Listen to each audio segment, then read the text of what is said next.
back in the American Conference and a choice to be on the American Conference All-Star team with another Purdue graduate, Len Dawson, the starting quarterback for the Kansas City Chiefs. In his 15th year, Dawson is 6'1", 190 pounds, completing 167 out of 301 for 2,504 yards, 15 touchdowns. Dawson intercepted 13 times. His favorite target, the flanker, Otis Tater, from Prairie View in his 7th year, 6'3", 215 pounds, 57 catches, 1,110 yards, and 7 touchdowns. In terms of yardage by catches, the leading receiver in the American Conference, although in terms of the number of catches, he is second to Brent Bolitnikoff of the Oakland Raiders. Wendell Hayes is the fullback from Humboldt State, 6'1" and 220 pounds, 132 carries, 541 yards, and 1 touchdown. It's been the best year Wendell Hayes has enjoyed in his 7-year career.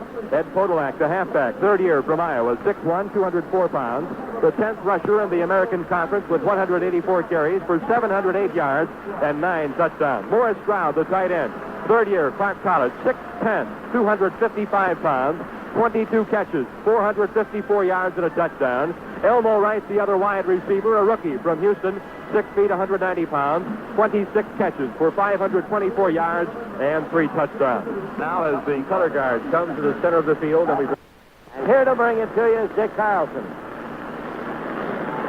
Thank you very much, Bill, and I mentioned earlier had 6 and open 5. Jan Stenerud has the ball teed up at the 40-yard line.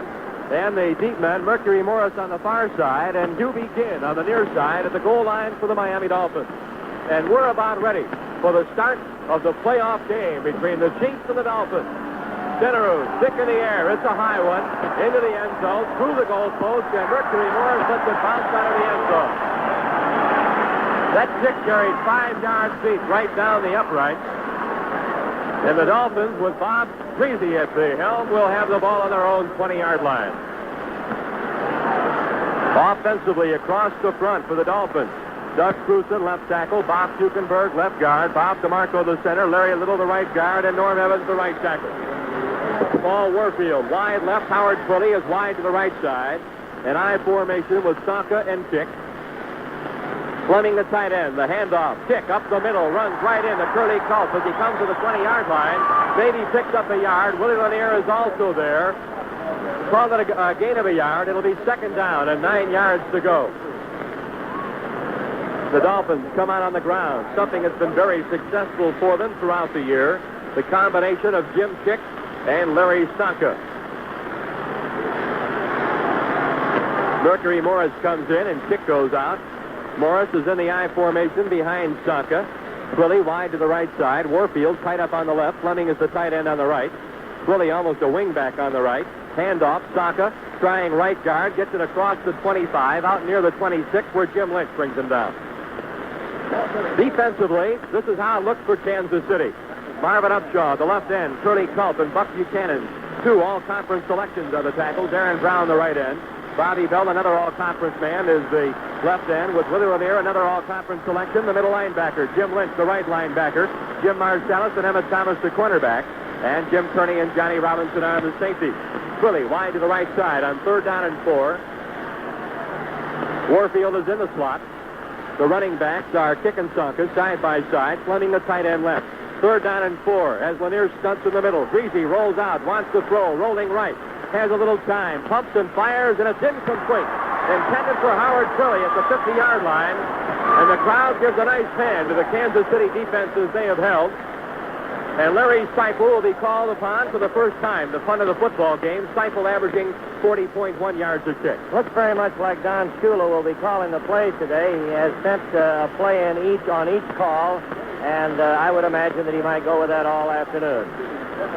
Seifel is back at his own 11-yard line. The deep man is Ed Podolak at the Kansas City 36, and Dennis Homan is at the Kansas City 47 as there's a very loose I formation and punt receiving. The kick away by Seifel, a wobbly spiral, fair catch called for, and taken by Podolak at the Kansas City 43. Good field position as the Chiefs are on offense. Dick, the wind may be a little factor going that direction because it is 16 to 20 miles an hour, and the ball seemed to hang up. 31-yard punt by Larry Seifel. The crowd comes to life as Dawson announces the quarterback. He didn't play against Buffalo last week, nursing a sprained ankle. James Graham went with Mike Livingston and John Hewitt all the way, giving Dawson the rest. He's ready to play today. Nobody turned in on the injury report for the Chiefs this week. No wide receivers. Now, Otis Tater flexes out wide to the right in the shift, and Elmo Wright goes wide left, I formation with Hayes and Podolak. Dawson wants to throw on first down, pumps right, throws. Podolak, complete, 40, 45, up the right side, and he runs right into one Miami Dolphin at about the 48-yard line. That's Bob Matheson, the linebacker on the near side, and he wasn't going to give ground at all to Podolak. Matheson announced as a late replacement for Mike Polis at linebacker. Good gain on the play, gain of about 5. It'll be second down, 5 yards to go. The ball is on the near hash mark. Defensively, Miami up front, Jim Riley, Manny Fernandez, Bob Hines, and Bill Stanfield. That's the front four. The linebackers are Doug Swift, Nick Buonacani in the middle, and Bob Matheson on the other side. I formation, Wendell Hayes and Ed Podolak. Taylor in the slot left with Wright wide to the left side. Stroud, the tight end left. Hand up, quick opener off left guard. Wendell Hayes into Miami territory at the 40-yard line and down to the 36. Big block by Jack Rudney, the center, and also Ed Buddy, the left guard. The gain all the way down to the Miami 46-yard line. It's first down, Kansas City. Boy, Rudney was outstanding. He was hurt last week and did not play, which was really a blessing. He's so up for this football game, you can't believe it. 16-yard gain by Wendell Hayes. The first play on the ground in the game for Kansas City. The Chiefs come out of the tight I formation. That means Morris Stroud, the tight end, is in the I, and they run out of it, giving to Podolak, following Hayes' block off right tackle across the 35 and down to the 34 or 3-yard line, depending upon the spot. Good blocking by Wendell Hayes. Manny Fernandez made the stop. The gain is for 4 yards. It'll be second down and 6 yards to go. The cornerbacks for Miami, Tim Foley and Curtis Johnson. Jake Scott, the free safety. He's an all-pro selection, beating out the Chiefs' Johnny Robinson this year. And Dick Anderson, brother of the Denver Bronco running back Bobby Anderson, is the strong safety. Again, the tight I formation. They run on a quick count. Play action fake, rather, and it goes to Podolak. Dawson throws up the middle, incomplete. Otis Tater had to come back for the football, thrown behind him, and about the 22 of Miami, and he couldn't find the handle. The defender on the play was the linebacker, Bob Matheson. Well, it was a great call, and had Otis not been a step past the ball, I'm sure he'd have caught it, but he leaned back into it, could not hold on. It brings up a big third down play at the 32. Some of the more affluent members of the Kansas City Chiefs fans have rented a helicopter and continue to circle over the stadium watching today's game, apparently unable to get a ticket. The win at the back of Len Dawson, as he sends Elmo Wright wide left and Otis Tater in the slot. Dawson rolling left, has time, good protection, throws, complete, Podolak at the Miami 25, and he gets it down to the 22-yard line, and he's met by a host of Dolphin tacklers, led by Dick Anderson, the strong safety. Jake Scott was also over there, along with Nick Buonacani and Curtis Johnson. Another first down for the Kansas City Chiefs. And a big play it was as Lenny rolled on that one. He's been going back into the pocket, but this way to take a little bit of that hard rush by Miami. He rolled off to the left, found Podolak in the open. 10 minutes and 10 seconds to play. We're in the first quarter. The Dolphins received the opening kickoff and couldn't get a first down. The Chiefs took the punt and are now on the march. No score. 11-yard gain on the play to Podolak. Again, the tight eye. Stroud, Wendell Hayes, and Podolak. Shifting out of it now. Stroud comes tight up on the right side. Tater wide right and Elmo Wright wide left. Play action fake to Hayes. Dawson with time. Wants to throw. Looking in the end zone and overthrows Otis Tater, who had beaten his man at about the goal line. But at the time Len Dawson threw the football, I really think he was just trying to throw it away, because at that particular moment, Otis Tater wasn't wide open. Well, and another reason, he had tremendous pressure on him. There were two men closing fast, and there was a possibility of him hitting and being caught and perhaps fumbling, and as a result threw the ball high enough that he wanted to get it back in the deep end of the end zone to keep from anybody from intercepting it. Second down on the Miami 22-yard line. 9:46 to play. First quarter, a 0-0 ball game. The Chiefs and the Dolphins. The first round of the playoffs in the American Conference at Municipal Stadium in Kansas City. Dick Carlsen and Bill Grigsby bringing you the play-by-play action. Otis Tater wide right with Elmo Wright in the slot. Hayes and Podolak are side by side the running backs. Stroud the tight end left. Long count Dawson. The give. Quick opener off right guard. The handoff, Hayes, across the 20-yard line. The fake had gone to Podolak. Hayes, the second man through. Big pickup all the way down to the Miami 17-yard line. And Nick Buonacani, the great middle linebacker for the Miami Dolphins, made a stop. A 5-yard pickup for Wendell Hayes, and it will be third down and 5 yards to go. Talking with Len Dawson before the ball game, he said first down would be critical for Kansas City in the ball game. They needed to pick up good yardage on first down and couldn't afford 2nd and 7 and 2nd and 8 situations. Elmo right, wide left, Tater wide to the right side. Stroud the tight end right. Third down and 5 from the Miami 17-yard line. Long count by Len Dawson. 9:04 to go, second quarter, or rather first quarter. No score. Dawson being pressured, throwing incomplete. On the left side at the 15-yard line, intended for Ed Podolak, and Buonacani was with him all the way. And so Jan Stenerud comes on and will be called upon for a field goal attempt of around 24 or 25 yards. It'll be right down the middle. No angle whatsoever, and a wind almost fully at Jan's back. The number 1 and 2 scorers in the American Conference, the kickers in the game today. Garo Yepremian for Miami, number 1, with 117 points, and Jan Stenerud, number 2, with 110 points. Dawson holding at the 24. The kick in the air, and it's good. And with 8 minutes and 54 seconds to play in the first quarter, there's time out on the field with the score. Kansas City 3, Miami nothing. Along with Hubie Ginn, and they switched just a moment ago on the opening kickoff. Morris was on the far side, and now they're shifting, and Morris goes back to the far side. He was on the near side. So they're definitely trying to confuse Stenerud to make sure that the ball gets kicked to Mercury Morris. The kick by Stenerud, and it is angling toward Morris, but it's a deep one, 8 yards in the end zone and out. And for the second consecutive time, with the wind behind him, Stenerud has moved it through the end zone, and Morris hasn't had a chance to get near the football. Back out to the 20-yard line, where just moments ago the Dolphins were unsuccessful in 3 plays and had to punt. So far in the game, the Chiefs have 2 first downs and the Dolphins none. 3-0. Chiefs lead. 8:50 to go. We're in the first quarter. Howard Twilley wide to the right side. Warfield split left. Kick and Sonka, the running back, side by side. Fleming, tight end left.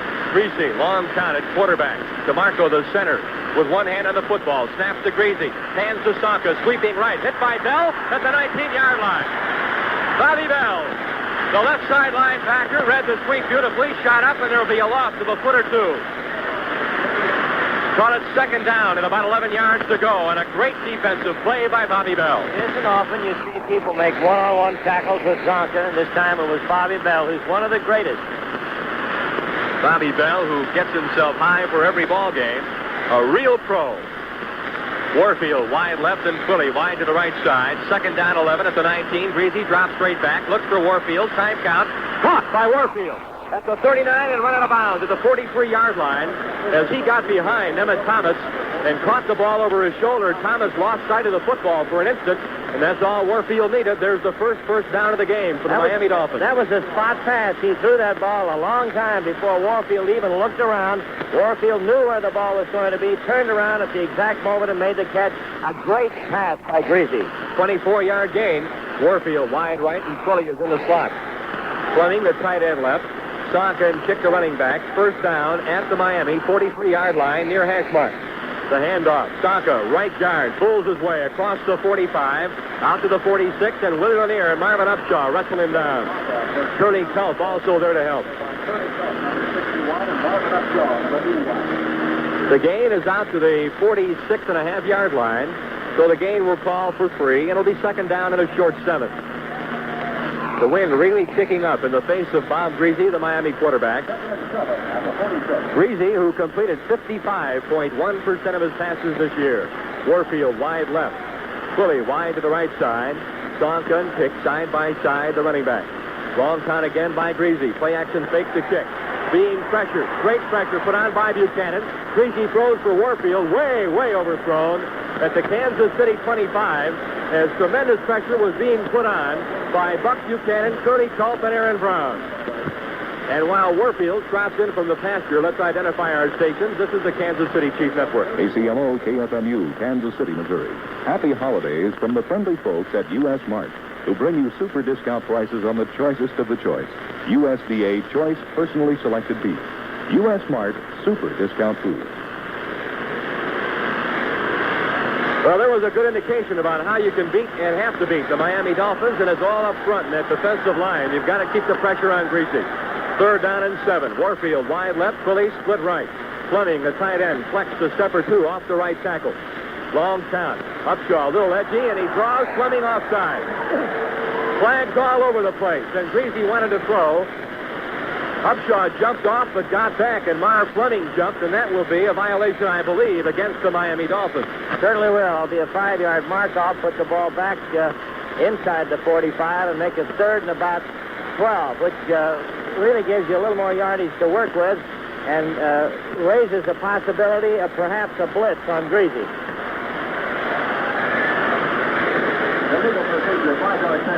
It will be interesting now to see what the Chiefs do defensively following the first penalty of the football game, 5 yards, back to the 41, the ball directly between the hash marks. The Chiefs did not blitz much this year, about 16% is all. Many teams blitz as much as 40 and 50%, like the Buffalo Bills. But the Chiefs have a great defensive line. Warfield wide left. Kick the wing back left. Philly wide right. The lone running back is Sonka. He'll stay back to block as Grigsby drops straight back. Wants to throw. Intercepted by Lanier. Across midfield. The 40. The 35, and he's down. By Gene Little, the guard on the left side. The interception by Willie Lanier. And great pressure put on by Marvin Upshaw. Up the middle. Grigsby threw the ball wildly up the middle. He had one receiver open, and it closed quickly as 3 Chiefs converged. Interception, Kansas City. First down to Miami 35. Timeout on the field with the score. With 7:13 to go in the first quarter. Chiefs 3, Dolphins nothing. And because he does not care anything about flying, but his mother and sister, and they must be mighty happy after that great interception. Well, of course, Lanier, touted by many of the American Conference as being a better middle linebacker than Dick Butkus, gets his 3rd interception of the year. Right, wide left. Otis Taylor is in the slot. The ball at the Dolphin 35. I formation. Hayes and Podolak. Long count by Dawson on first down. The handoff up the middle. A delay. Wendell Hayes fights his way across the 30 and down to the 26-yard line. Hayes had to be hit 5 or 6 times near the line of scrimmage. Fought his way from all 4 or 5 or 6 of those tacklers all the way down to the Miami 26-yard line. A 9-yard gain. It'll be 2nd and 1. Finally, Jim Riley made the tackle for Miami. He resembled a ball on a pinball machine as he bounced off people, and already today Wendell has indicated his great desire. He has a total of 32 yards and 3 carries. Elbow right, wide left on 2nd and 1. The kind of down that Dawson wanted today. Willie throw. Willie gamble. Taylor in the slot left. Hayes and Podolak side by side, the running back. Handoff up the middle. Same play. Hayes across the 20 and down to the 18-yard line. Nick Buoniconti making the tackle for the Dolphins. First down, Kansas City Chiefs. Their 3rd first down of the football game. The Chiefs' offense has been explosive, and the defense has been superb so far in the football game. 6:08 to play. We're in the first quarter, and the Chiefs lead 3-0. The Dolphins made a change on the defensive line. Bob Hines goes out, and Frank Cornish, number 2 behind Hines, comes in. That was the weak spot on the last couple of plays. Cornish, of course, has bumped around. He was drafted by the Chicago Bears, put on waivers a couple of times, and ended up in Miami. First down at the 19-yard line of Miami. The handoff. Podolak over right guard. Gets a couple yards down to about the 17-yard line. But that'll be about as far as he goes as Nick Buoniconti again makes the stop. Clock counting. 5:34 to go. We're in the first quarter at Municipal Stadium in Kansas City. Playoff football. The Chiefs and the Dolphins. Earlier today in the National Conference, the Dallas Cowboys beat the Minnesota Vikings 20-12. The National Conference Championship game will be in Dallas next Sunday, a week from tomorrow. Elbow right, wide left. Otis Taylor, wide right. Stroud. Morris Stroud, the tight end, is left. 2nd down, about 8 yards to go. The delay, handoff. Hayes gets his way across the 15-yard line, dances down to the 14, possibly the 13-yard line. Bill Stanfill made the tackle. Again, great running by Wendell Hayes, who really had not much of a hole at all to run through. Got it down to the 14-yard line, however. It's about a 5-yard gain, 3rd down, and 5 yards to go. 3rd and 5 at the 14-yard line.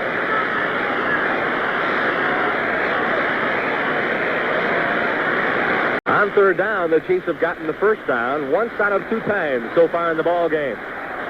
Wendell Hayes comes up as a wingback on the left side with Elmo right, wide left. Otis Taylor, wide right.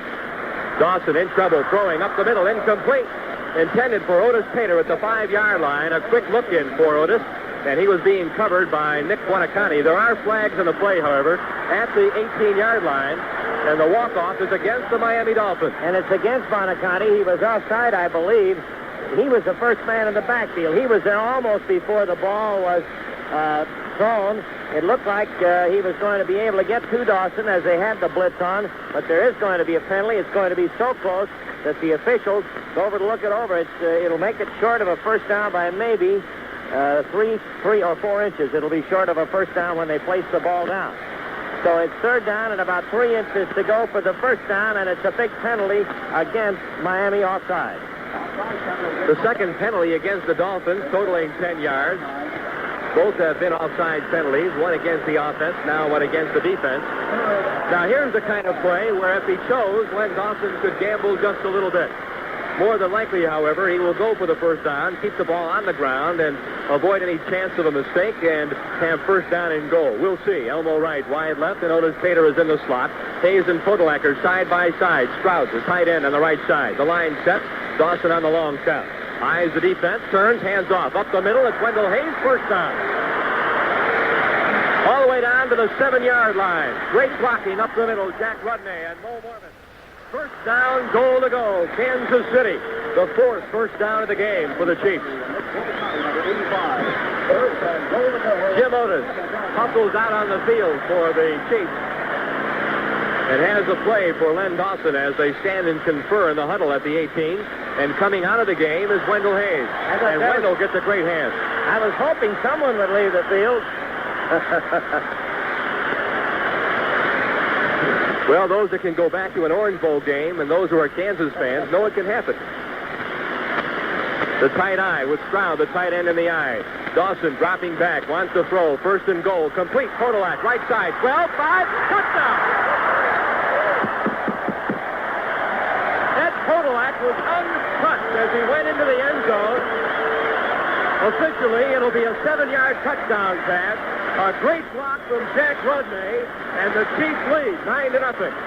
Well, that was a big one, too. You need the touchdown to get out of touchdown range of Miami with 3 minutes and 29 seconds remaining here in the, I guess it's the half or the first period?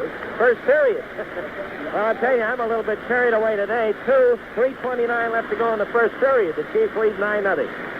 Center will attempt the extra point from the 10-yard line with Dawson holding. The snap will come from Bobby Bell. It's low. The kick is in the air, and it's good. And the Chiefs now have a 10-0 lead with 3:29 to go in the first quarter, and that scoring drive covered 35 yards in 6 plays following that great interception by Willie Lanier, and the elapsed time of the drive, 3 minutes and 45 seconds.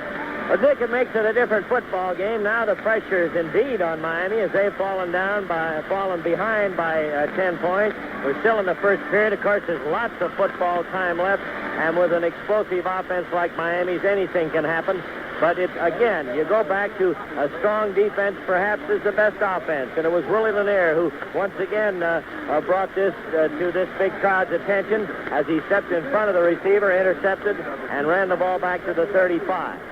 So I think you'll see a lot of pressure from the front 4. This is what makes interceptions when you have those 4 big guys up front. They've all been healthy. Buck Buchanan, Curly Culp, Aaron Brown, and Marv Upshaw. Unbelievable the year they've been having together. And if you constantly harass that quarterback, Grigsby, you'll force him out of the pocket, you'll force him into mistakes, and thus far he has been forced into one. So now Jan Stenerud's ready to kick off for the Chiefs out in front 10-0. Well, again, as I mentioned earlier, talking to Dawson before the game, he said the one thing you couldn't afford to do was commit fumbles or throw interceptions early in this ball game, and that's exactly what the Dolphins have done. Ginn and Morris are the deep men. It's a wobbly kick. It goes to the goal line and bounces through the end zone. If Mercury Morris couldn't get there to field it, it was a wobbly, knuckleballing kind of a kick that hit it about the 1 and bounded through the end zone. So for the 3rd time, the Dolphins are starting on their own 20-yard line. And now the Chiefs' offensive domination in the quarter begins to show. The Chiefs have run 16 plays and Miami 9. Both teams, of course, have had experience in playoffs before. It was the Dolphins who beat the Chiefs out of that fourth playoff spot last year. Warfield wide left, Twilly wide right. It's an I formation with Larry Saka and Jim Kick. Kick goes in motion left. As the left tackle, rather the tight end, Marv Fleming, jumps offside. Flags all over the place. The handoff was to Saka, but don't worry about it because it'll all come back. Marv Fleming, who jumped offsides once before when he was pulled offsides in a move by Marvin Upshaw, was the man who got a little edgy on this one. And if it's jitters in a playoff game, he's the last guy you'd figure would have it. He played in a couple of Super Bowls for the Green Bay Packers. Anytime you start looking at a pot of gold that has $25,000 in it, I think even the old veterans sometimes might have their moments when they have trouble containing their enthusiasm. Makes your palms wet and your mouth dry. And a big lump comes up. Paul Warfield is wide left and Howard Twilly wide right. First down and 15. All three penalties against the Dolphins have been offsides infractions. Greasy a long count as Jim Lynch stunts in from the right linebacker spot. Handoff kick, slants off right tackle, gets it out to the 20-yard line, and he's hit there by Marvin Upshaw and also by Jim Marcellus. Willie Lanier there also to make sure Kick has no ideas of getting any more yardage. So the gain is to about the 20.5-yard line. Gain of about 5. It'll be second down and just under 10 yards to go for the Dolphins. The ball just over their own 20-yard line between the hash marks. Howard Twilly wide right and Paul Warfield is split left. Fleming, the tight end, lined up on the right side. Kick and Saka side by side. Greasy again, a long count. Eyes the Chiefs defense and out front with a nose man. Freddie Culp on the center. Handoff kick, sweeping right. The old power sweep gets it to the 30-yard line, and that's as far as he goes because that's there where he runs into Willie Lanier. Very near the first down. The only thing now is where they spot the football, and they spot it belly over the 30-yard line, so that will be a Miami first down. Willie said the other day that, of course, in his rookie year, he was injured, had a head injury. He used to tackle with his head. He was knocked out for 45 minutes in one game. He said, Bill, I've had to change my style. I don't use my head in tackling, and by that I mean physically I don't use it. Just use the shoulder. He sure uses his head in calling those defenses, though. The general on the field for the Kansas City defense. Warfield is in the slot left with Twilly wide to the left side. Handoff, Saka tries the middle across the 30 and just pulls his way out to the 33 or 4-yard line, carrying three Chiefs with him. Bobby Bell, Willie Lanier, and Jim Lynch, all three of the Kansas City linebackers.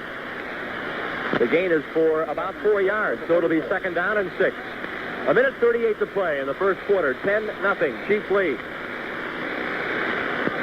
While it's Christmas Day for all of us, for Larry Saka and Howard Twilly, it's happy birthday today. Larry Saka is 25 and Howard Twilly is 28.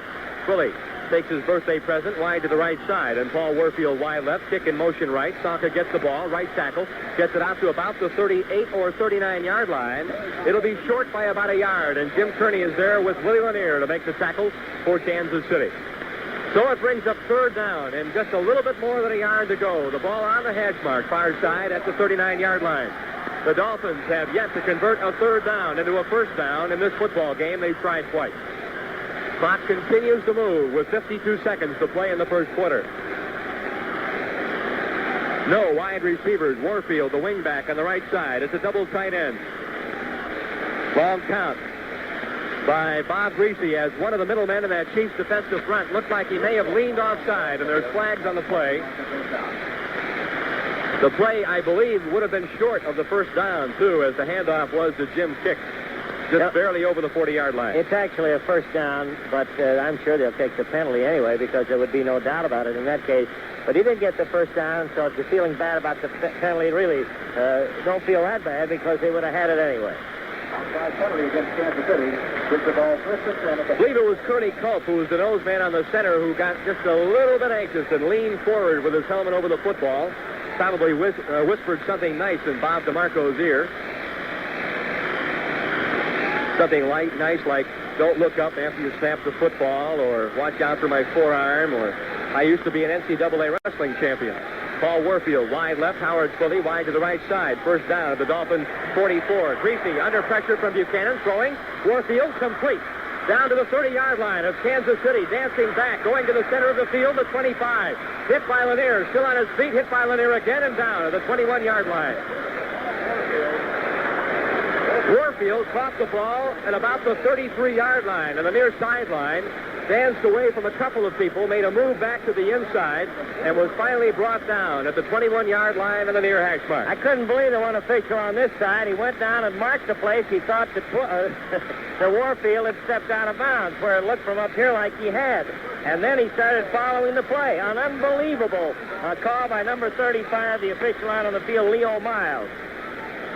That's the end of the first quarter, and we'll be back with the second quarter of action in a moment with the score, Kansas City 10 and the Dolphins nothing.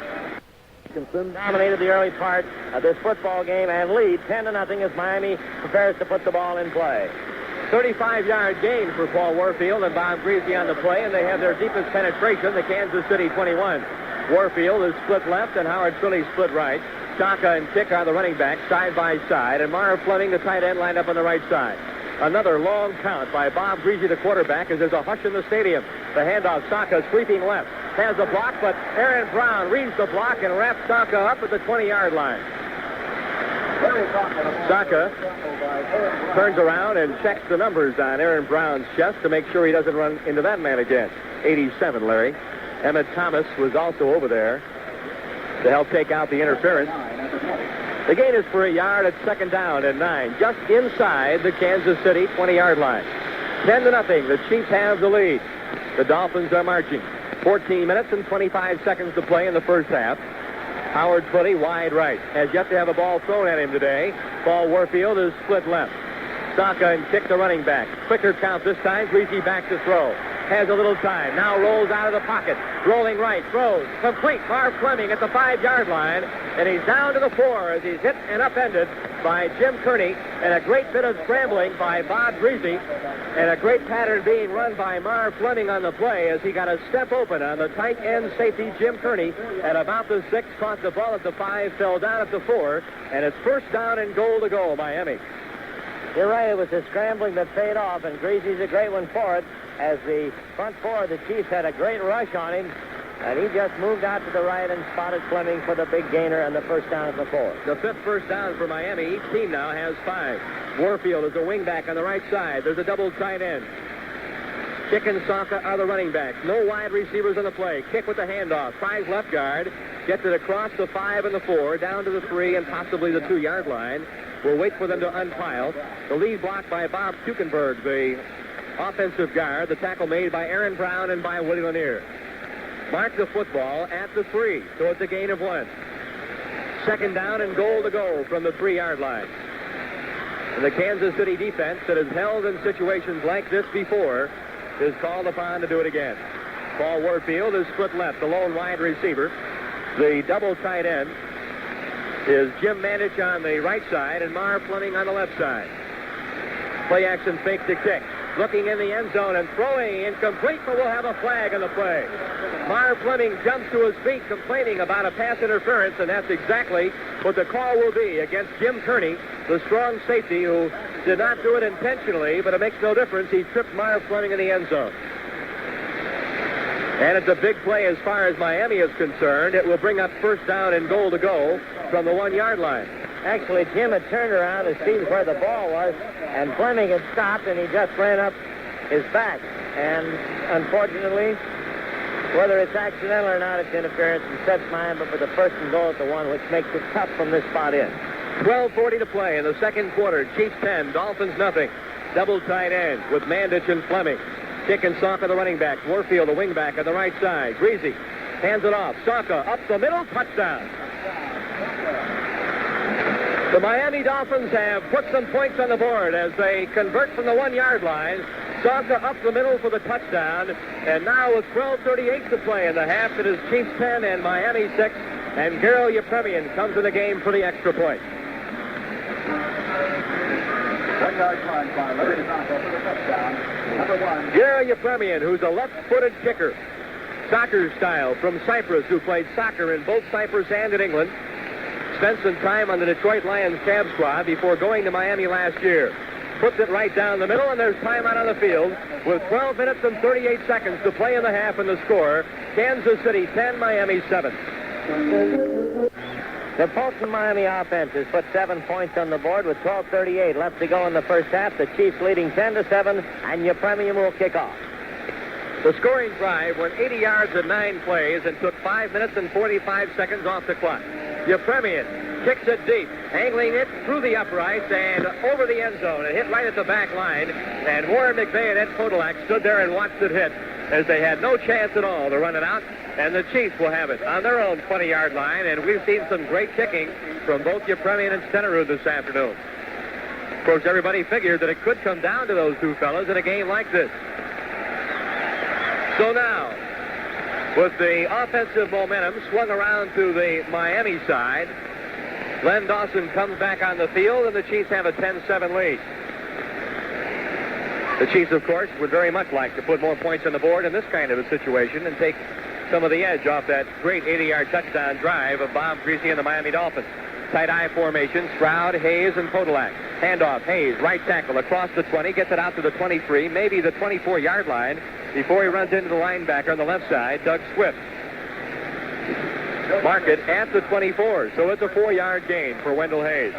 And Wendell is having a great afternoon, 7 carries for 49 yards.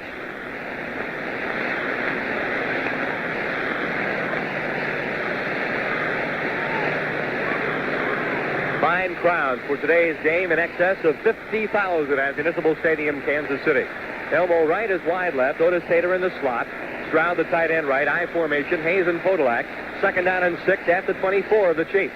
Handoff, Hayes trying right guard across the 25 and out to about the 26-yard line, but that will be as far as he can go as he runs right into the bulky Frank Cornish.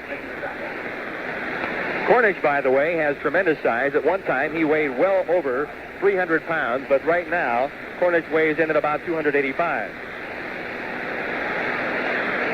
They call Cornish popcorn, and the reason they call him popcorn is because he likes to eat it. What else would you do with it? Throw it. String it? I don't know. Sell it. Let somebody else eat it. Okay. Elbow right, wide left. Otis Tater is in the slot. 3rd down and about 5 yards to go. Play action fake. Now the handoff. Podolak on a delay. Across the 30, has the 1st down. Out to the 31 or 32-yard line. Good play. The fake was to Wendell Hayes. Dawson moved the ball up to his shoulder after the fake like he wanted to throw, and then gave it to Podolak on the delay off right guard, and he got it all the way out to the 32-yard line, where Bob Matheson made the stop for the Dolphins, but not before Podolak had the 1st down. The 6th of the game for Kansas City. 3 carries, 12 yards in the game for Ed Podolak. So the running game has been successful thus far in the game for the Kansas City Chiefs. 10 minutes, 30 seconds to play in the half. 10-7, Chiefs lead the Dolphins. Tight eye formation, Stroud, Hayes, and Podolak. Stroud shifts out of the eye and comes up tight left. Tater wide right, Elmo right is split left. Long count by Dawson as the eye's an even front. Comes back, pumps to the left, throws to the right. The screen is set for Podolak. A block from Rudnick. 35, 40, 45, 50, 45, 40, and down. In the Miami 39-yard line. Great blocking out in front. The big one was from Jack Rudnick. Another block from Mo Werman, and Elmo Wright threw a block also. The gain all the way to the Miami 39-yard line. 1st down, Kansas City. A 29-yard gain for Ed Podolak. And a beautiful fake by Dawson on the play. He set it up perfectly. Podolak needed one more step, and he's gone. It looked for a moment like he might have enough to get away, but a fine tackle at the last moment stopped him at the 39. 7 first downs in the game for the Kansas City Chiefs. And the Chiefs are driving right back at the Dolphins, following the Dolphins' 80-yard touchdown drive. 10-7, the Chiefs lead. 9:25 to play in the first half. Remains under house arrest. Carlsen was probably held up a little bit by the wind. Now Miami held in 3 plays. They're forced to kick. Seipel had the wind at his back and got a lot of foot in it. And the Chiefs will start again from their own 39 with 6:57 remaining in the first half of play. Kansas City holding on to a 10-7 lead. And obviously we got 2 great defensive teams here today and 2 outstanding offensive organizations able to move the football. The ball is at the Kansas City 39-yard line. While we have an opportunity, welcome a couple of new stations on the network this week. KSTT in Minneapolis-St. Paul joining us following that Minnesota-Dallas game, and, of course, the fine station KMOX in St. Louis. Shifting out of the tight eye, Morris Stroud comes up on the left side. Elmo Wright wide left, Otis Tater wide right. I formation now with Hayes and Podolak. Podolak following Hayes' block off left tackle, has room, 45, 50, 45, 40, 35, hit and down by Dick Anderson at the Miami 29-yard line. Dick Anderson is a strong safety, and he had to run Podolak down from behind, who was trying to follow the block of Dave Hill, the offensive right tackle who got out in front of him to lead the blocking. A 32-yard gain. Another big block also thrown by Ed Buddy on the play, and Mo Mormon also. So a very big play for Kansas City. And another block by Elmo Wright, who made a great block coming around this side. Outstanding on his part. He was shaken up a little bit on the block, but it helped spring Podolak on a big gainer to the 29. 8 first downs for Kansas City. Tight eye formation, handoff, Wendell Hayes right up the middle as they ran out of the tight eye, down to the 25-yard line. And the tackle made by Frank Cornish at the gain of 4 at second down and 6 yards to go. And Bill, there's just no question that the Chiefs offense has been able to move quite well against the Miami defense this afternoon. They have, and most of it's been on the ground or short screens, things like that, where they've had to come up with good blocking. The blocking has been crisp. It's been strong, and Lenny has come up with some fine calls. And much of the running has been right up the middle over some great blocking by the center, Jack Rudnay. Again, the tight eye. The pitch out. Podolak sweeping right. Follows the block from Wendell Hayes. Across the 25. Makes a great move inside. Down to the 22-yard line. There's a flag down right where the tackle occurred. The tackle made by Bill Stansfield. The clip on the Kansas City Chiefs at the 20-yard line, and that will hurt. That'll put us back near the 35. So that's a tough break. As though they're going to mark it from about the 23, they say, where the clip occurred.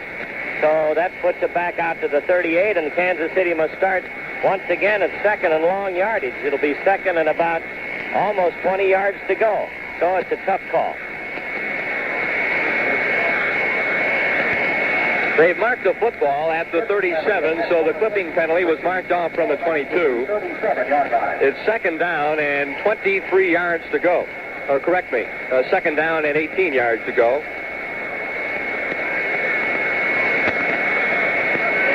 The Chiefs are moving from our right to our left and into a 16-mile-an-hour wind. Again, the tight eye with Stroud, Hayes, and Podolak. And again, they run out of it. This time, the reverse does go to Elmo Wright. 35, 30, leaps over one man and gets it down to the 26 or 7-yard line. It's the same play the Chiefs ran a moment ago, except the triple fake, and the throw that was intercepted by Curtis Johnson came off the same formation. This time, it was not a triple fake. On the third fake, they instead gave to Elmo Wright. Big blocking in front from Mo Mormon, and I also might add Ed Buddy, who pulled on that side.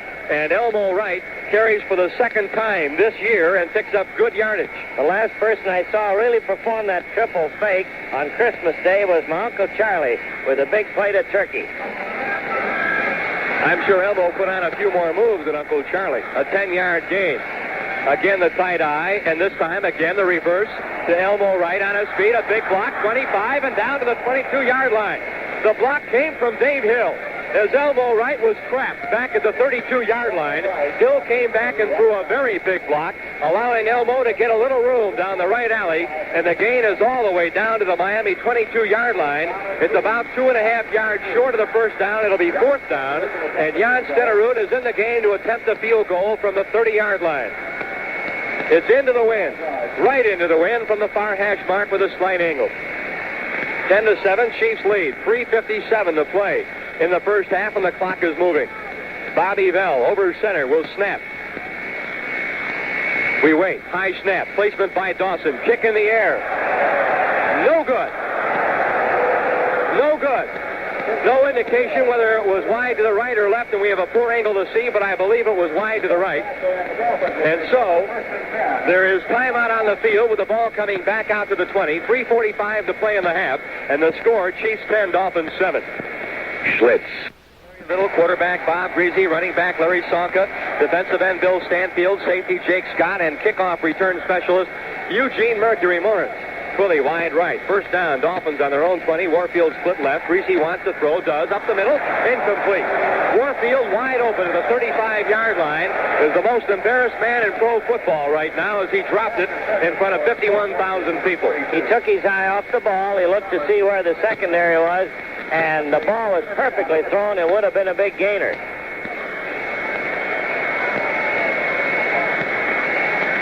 Both teams very even now in the number of plays that they have run. The Chiefs 27 and Miami 23.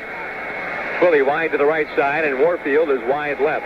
Sanka and Kick side by side, the running back. Strong right with Fleming the tight end. Grigsby back to throw. Loops one out, complete. Kick. The second leading receiver on the Dolphins is hit from behind and spun down by Willie Lanier at the 27 or 28-yard line, depending upon the spot of the football by the official. It is short of the first down, however, by at least a couple of yards. Third and 2. Mark it at the 28. It's third down and 2. Kick is one of the favorite targets of quarterback Bob Grigsby. Warfield, the number 1 receiver on the team, and Kick is number 2. Counting his rushing and his receiving, Kick went over 1,000 yards in offense this year. Twilly wide right. Warfield is wide left. Fleming the tight end left. Sanka and Kick about 3 or 4 steps apart, side by side in the backfield. It's an even front. Nobody knows on the center. Grigsby wants to throw quickly for Warfield. Complete 35 and out of bounds by Emmett Thomas at the 39-yard line. That'll be a first down for the Miami Dolphins. Knocked out of bounds by Emmett Thomas. Emmett Thomas, no question about it, is being awfully wary of Paul Warfield and playing off of him just a little bit. Grigsby taking advantage on that quick play.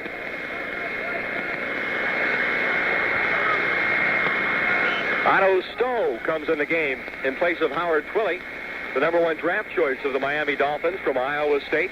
Wide receiver seeing his first action in the game in the regular unit. 12-yard gain on that play, by the way, to Warfield. First down at the Dolphins, 39. Warfield, the lone wide receiver, is split left. Otto Stowe is tied up on the right side, although he is a wide receiver. It's an I formation. The pitch out is to Kick with Sanka blocking, and he tries to get the block on Bobby Bell, who actually comes over the block and upends Jim Kick at the 42-yard line. A fine defensive play by Bobby Bell. Marsalis came up to help, but it was really Bobby Bell who not only stacked up the block, but also made the tackle. Clock continues to move with 2:29 to play in the half. 10-7, Chiefs lead.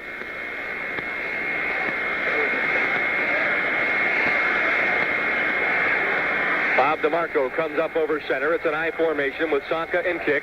Warfield split left. Again, Otto Stowe tied up on the right side. This time, Curly Culp is the nose man over center. It's an odd formation. Handoff. Sanka right up the middle, across the 45, and out to the 46-yard line. And that's where he ran into Jim Lynch and Willie Lanier.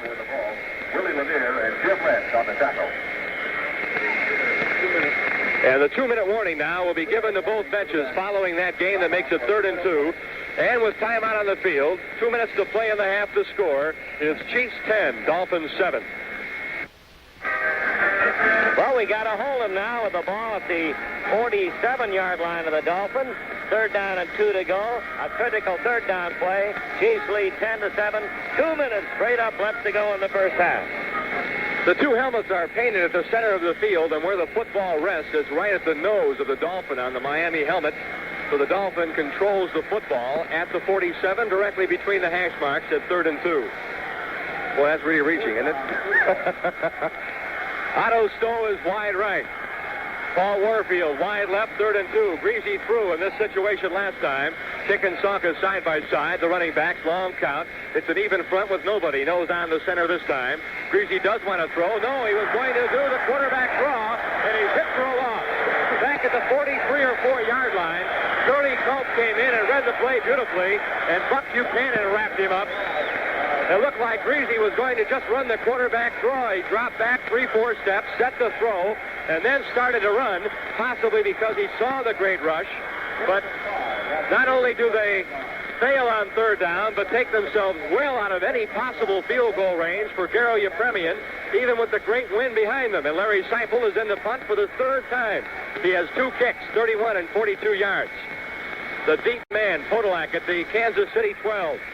The kick away by Seipel. Podolak looks for the interference. He'll run it back from the 6-yard line, going right, hit from behind, and he's down at about the 6 or 7-yard line. We'll have to wait and see now where the official marks the ball. The tackle is credited to Jim Langer, who lost his helmet on the play. It's a 50-yard punt by Larry Seipel. Mark it down at the Kansas City 8-yard line. So with 1 minute and 34 seconds to play and the Chiefs moving into the wind, they are deep in their own territory with their worst field position of the football game. And at this stage, the Chiefs may like to run off some of that time because they are in critical position. And with 1 minute 25, clock still moving on their own 7 or 8 yard line, they lead 10-7. They would not want to make a big mistake here. High formation, Hayes and Podolak. Elmo right, wide left, and Tater in the slot. Morris Stroud, the tight end right. The pitch out to Podolak, sweeping right. A big flag from way, way back as Podolak sweeps right and across the 5-yard line, back out to about the 8 or 9 where he's bumped out of bounds. But the flag was thrown by the downfield official as he really whipped it in. It's a holding call against the Chiefs in the secondary. I believe it looked like perhaps it was Morris Stroud who was up into that secondary. That would be the indication. With 1 minute 7 to go in the half, the penalty would put the ball back near the 4-yard line, and it is still a first down, of course, with 1 minute 7 to go, but both teams still have all their timeouts. The conversation continues, and I would, they're going to take it. They'll move it back to the 4, figuring that the bad field position will hurt Kansas City even more. At the 4-yard line, it's still first down. And, of course, 1 minute 7, and as you pointed out, Bill, both teams still have all 3 of their timeouts. And it's in this situation you might expect the Dolphins to start calling some of their timeouts with the possibility of getting the football back in position for at least a shot at a Gary Yepremian field goal. I think they'll start calling them, but I'm surprised they didn't take the play because that way Kansas City would only have had 2 more downs before kicking. On the 4-yard line, Elmo right, wide left with Otis Tater in the slot, in the eye, and in the end zone, Wendell Hayes and Ed Podolak. Podolak up the middle, across the 5, the 10, fumbles the football, and it's picked up at the 13-yard line, and I believe they'll call it. They do. It is a fumble, and it's a recovery by the Miami Dolphins. And again, talking about critical mistakes before the ball game with Len Dawson, he singled out the interceptions and the fumbles, and a fumble that deep in Kansas City territory at the 13-yard line is a critical mistake. And the Dolphins have called the first of their 3 timeouts to stop the clock.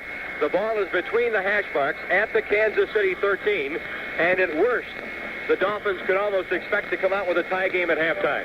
The Chiefs lead 10-7. That's the hazard of handing the ball off or doing anything with it inside your own 10-yard line. But, of course, you've got to do something with it, obviously. On this particular play, Ed tried to go up the middle. There was some hard tackling. Somebody jarred the ball loose, and they rolled around for what seemed like a lifetime. We kept hoping we'd see a red jersey around it, but all Dolphin-colored jerseys, and finally one of their alert defenders picked it up at the 12. Now, of course, it's important here that you either try to force them into a mistake. On by the Dolphins, but now the fumble with the football between the 12 and 13-yard line puts the Dolphins in great position to do something.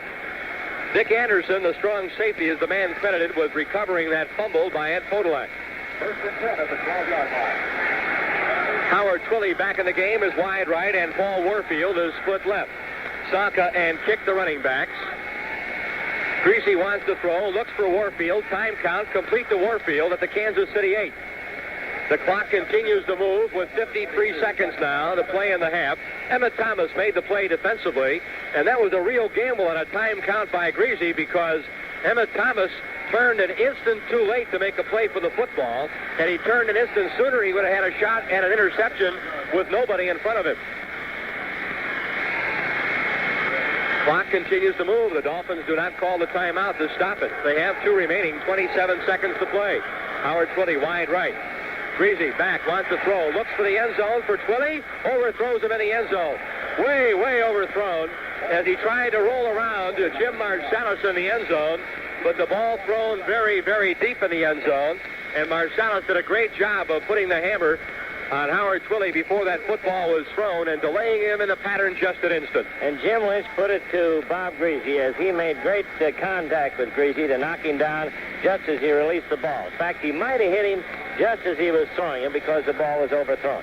So this is a big play right here, Dick. 3rd down and about 5 for the first down and about 7 for the touchdown. Howard Twilley, wide right. Paul Warfield, split left. The clock stopped on the incompletion. 20 seconds to go in the half. 10-7. Chiefs have the lead. Grigsby, the quarterback. Dropping back. Has a block from Kick. Throwing up the middle. Incomplete. Nearly intercepted at the goal line. And diving in front of Howard Twilley, the intended receiver, was Jimmy Marsalis, and there's a player injured for the Chiefs at the 3-yard line. I think it's Johnny. He's very slow to move. He's there with Bobby Yarborough and Wayne, and now he's being helped from the field. Looks like his right leg. The Chiefs, of course, have called timeout so that Johnny Robinson could get as much attention from the team trainer and doctor as he needed, and is now being held from the field. Kerry Reardon, the rookie from Iowa, has come in the game at free safety in place of Robinson. Reardon got quite an opportunity to see game action against Buffalo last Sunday, and the first real chance he's had to play free safety all year long in place of Johnny Robinson. And now, as it would turn out, and we, of course, hope there's nothing seriously wrong with Johnny, but that experience that Kerry got last Sunday against the Buffalo Bills could be a big factor. When play resumes, 4th and 5 at the 7-yard line. Robinson still is not off the field, as they are now just leaving the field at the 50-yard line. And so Yepremian will attempt his field goal, far hash mark from the 14-yard line, with 16 seconds to play in the half. It's 10-7, the Chiefs lead. The placement, the kick, it's in the air, and it is good. And so with 13 seconds to play in the half, the game has been tied by the Miami Dolphins at 10-10. And so when the second half begins, barring any spectacular play in the final 13 seconds here of the first half, it'll be a brand new football game. Only one, I think, is one of them, as Frank is getting ready to serve turkey here at halftime to Preston and Eddie and his whole gang over there. Gee, they're wild.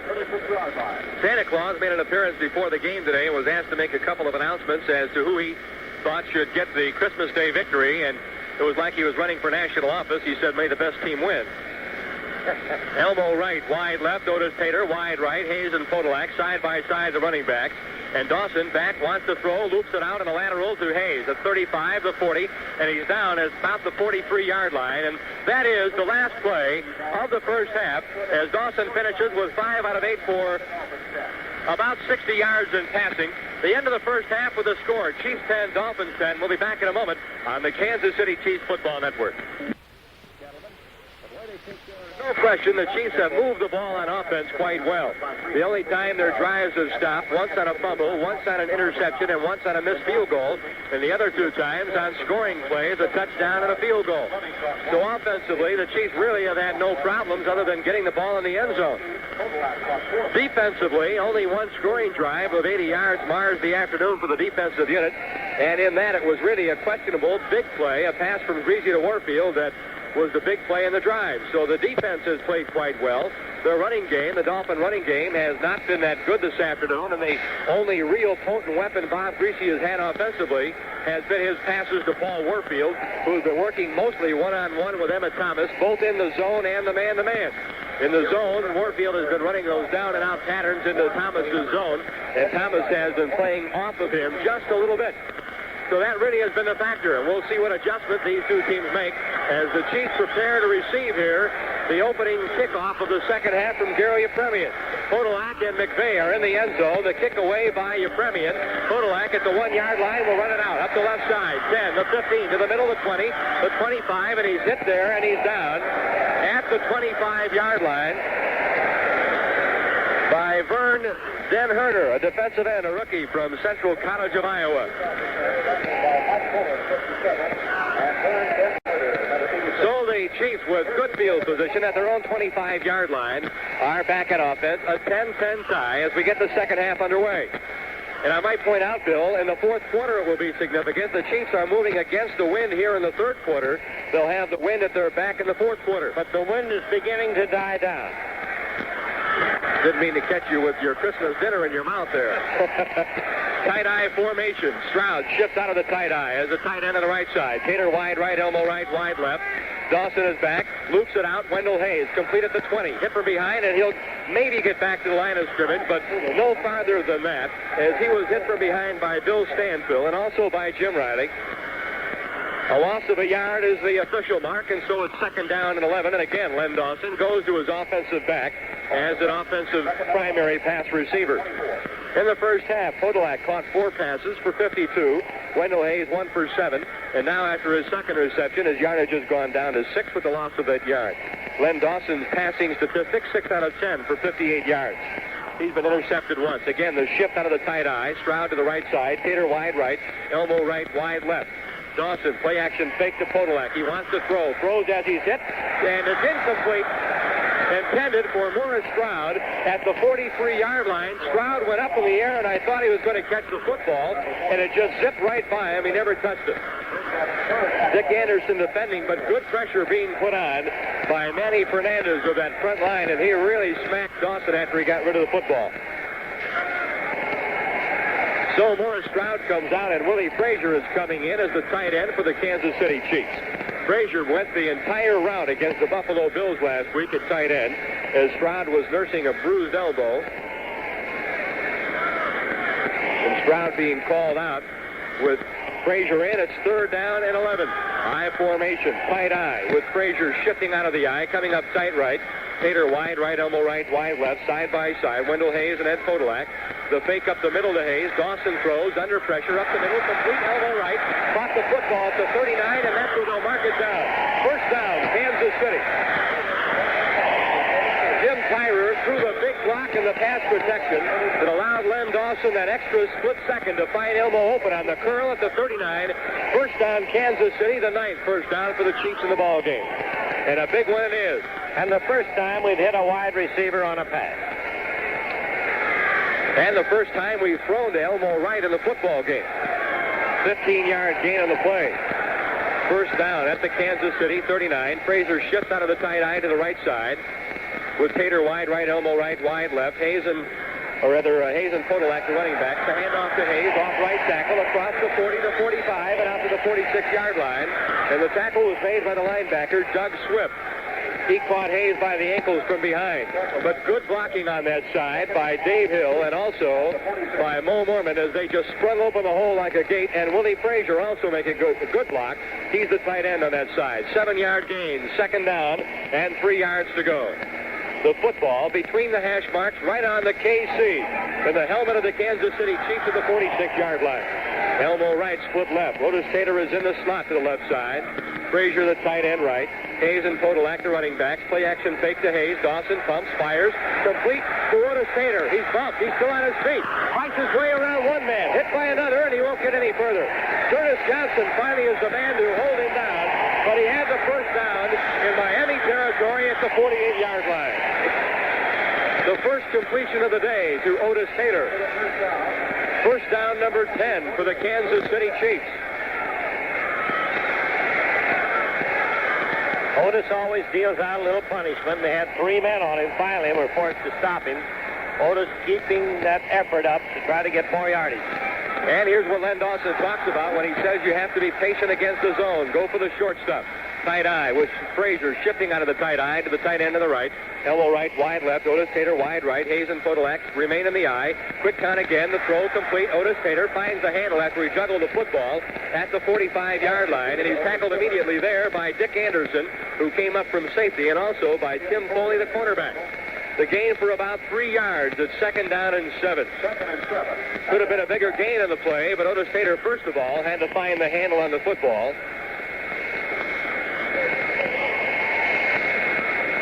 10 minutes and 58 seconds to play in the third quarter. Dick Carlsen and Bill Grigsby bringing you Kansas City Chiefs, Miami Dolphins playoff football at 10:10 time.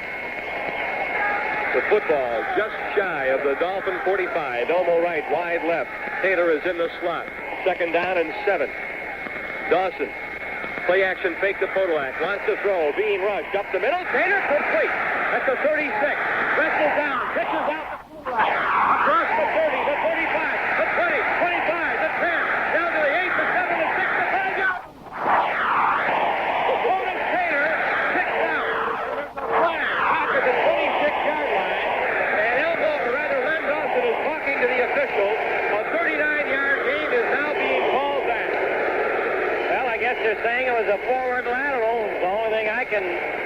Well, from here, let's see if that's what the official calls it, but no indication yet from anyone. Nope, clip. It was a clip and not a form. So it was a clean lateral, and that really hurt it. Oh, that's murder. Second down, however, and about 4 to go. So there was yardage picked up on the play. Well, of course, the 39-yard gainer is wiped out, but the down is to be played over, and the Chiefs actually gained 3 yards on no down because the mark-off, or the walk-off, is from the spot of the infraction. And Hank Stram is really unhappy as he has a few words with the official downfield on the far side. Second down and about 2.5 to go. Elmo right, wide left. Otis Taylor in the slot. Hayes and Podolak are the running backs. Dawson gives to Hayes off right tackle. Across the 40, has the first down to the Miami 36 or 35-yard line. Nick Guadacani is there to make the tackle. Great block by Mo Mormon. Also, I might add, by Willie Frazier, the tight end, who helped the play open up and gave a little room off the right side for Wendell Hayes. The gain to the 35-yard line. The blocking up front for the Chiefs has been superb in this game. Everybody is blocking well. And that includes the wide receivers, Otis Taylor and Elmo Wright, who have thrown critical blocks on big gainers. Elmo Wright on first down at the 35 of the Dolphins is wide left. Otis Taylor in the slot. Len Dawson, quick count to give to Hayes. Over left tackle across the 35 and pulls his way down to the 32-yard line. Again following big blocks from Ed Buddy and Jim Tyrer. Guadacani, the middle linebacker, is the last man up off the pile, and he'll be given the tackle. Second down and 7 yards to go.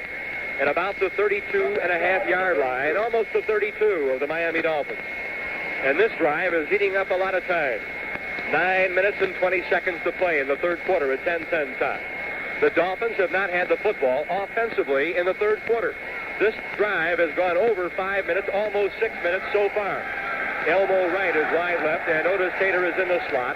Willie Frazier, tight end right, I formation. Handoff Podolak, following blocks up the middle, 30, 25, 23, 22-yard line.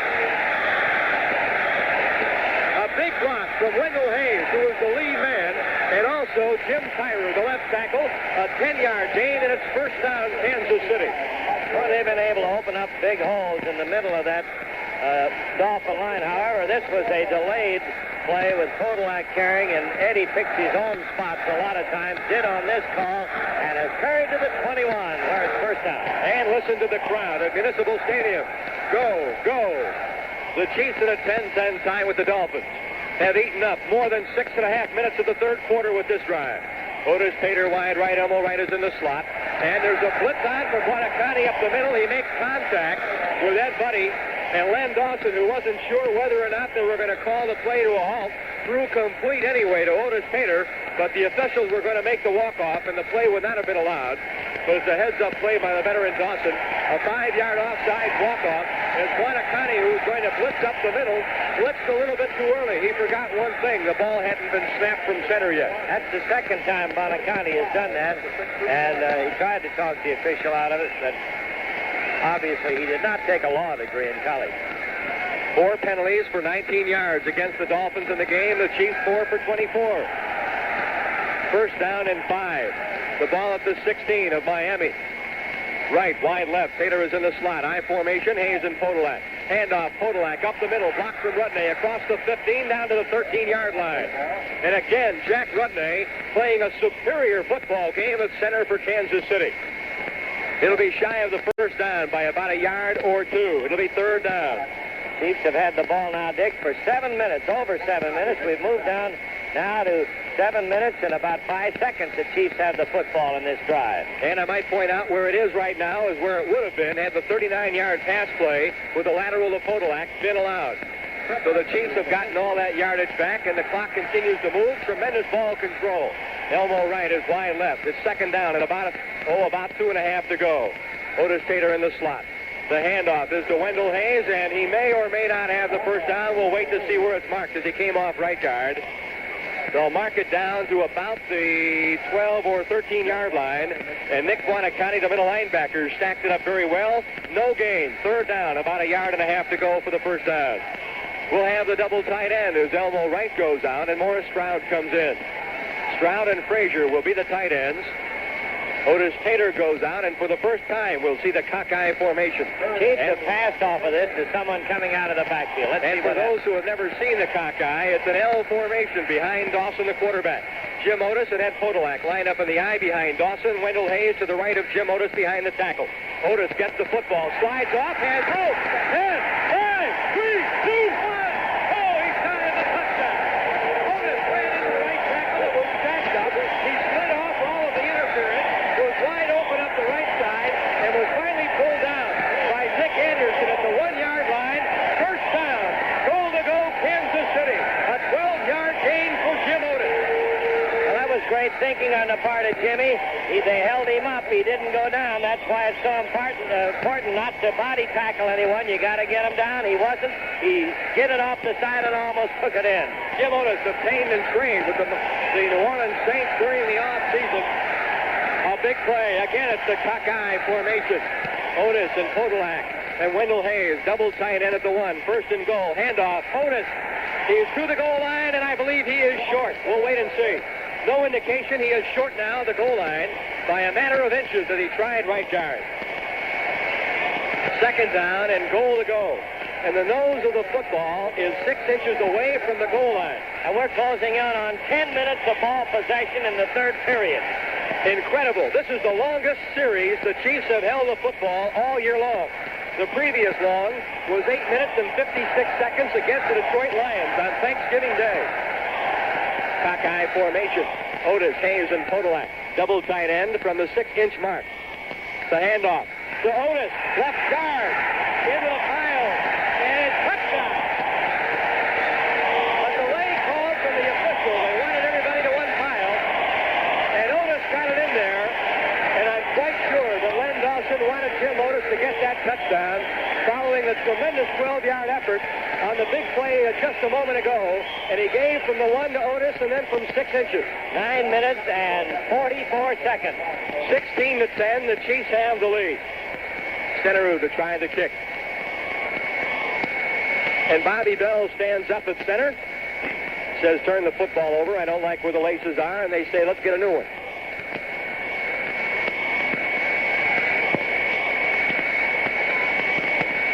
Centeroo to try the extra point. 5:16 to play in the third quarter.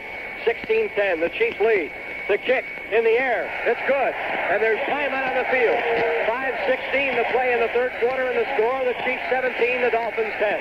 The Kansas City Stockyards are happy to join in sponsorship of this special football broadcast.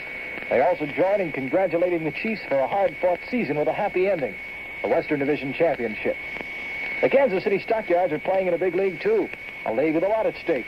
The return that thousands of cattle, hog, and sheep raisers are going to get for months of hard work and many dollars invested. We suggest the Kansas City Stockyards team... Line drive, and it comes down to Mercury Morris at the 1, the 5, 10, 15, 20, up the middle to 25, out to the 29-yard line, and he's spun down there by Kerry Reardon and also by Dennis Holman. Mike Roriard also there. And so when the Dolphins come out, let's identify our stations, the Kansas City Chiefs Network.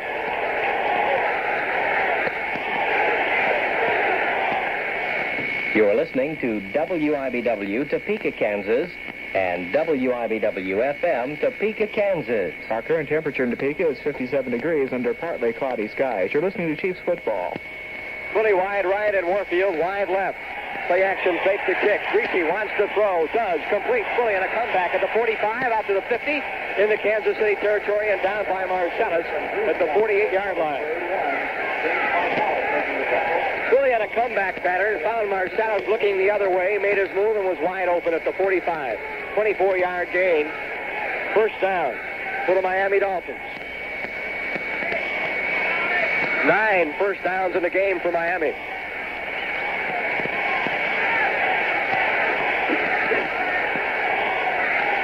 All right, Twilly is wide left, and Warfield is in the slot. 17-10, Chiefs lead, 4:03 to play, third quarter. Handoff, Sanka sweeping left, has a block out in front from Schukenberg, is hit by Lanier as he comes to the 43-yard line and falls forward to about the 41. Mark it just shy of the 41, between the 42 and the 41. So it'll be second down following about a 6-yard gain. Second and 4.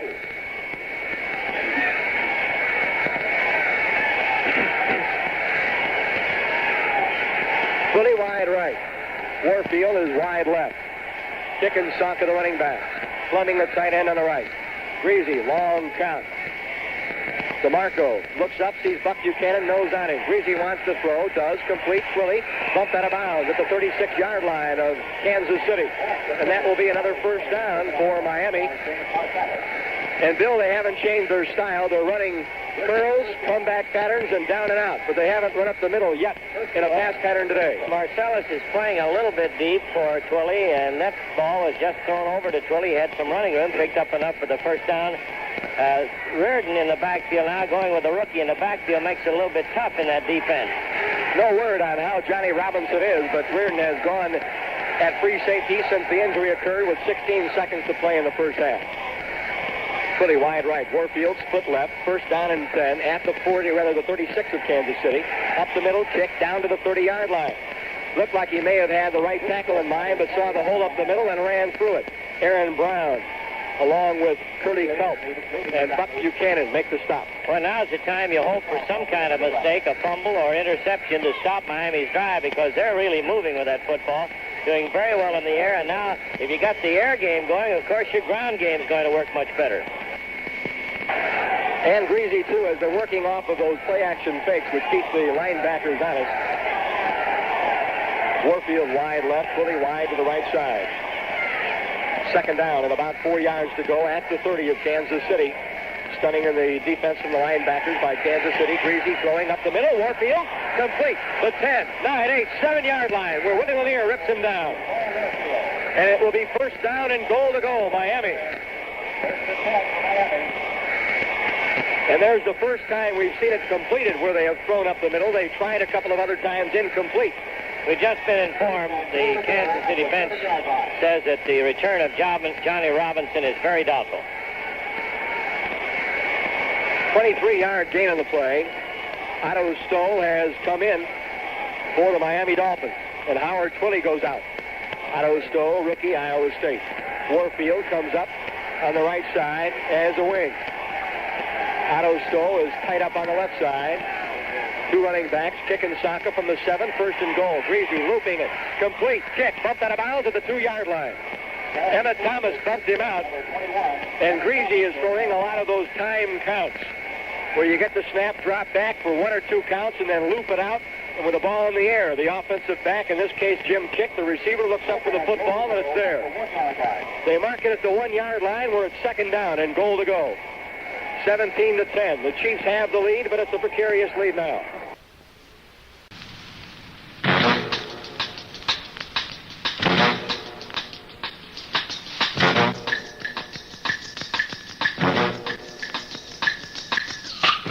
Contenders for Coach of the Year in the American Football Conference. Elbow right is wide left as we open the fourth quarter from the Kansas City 46.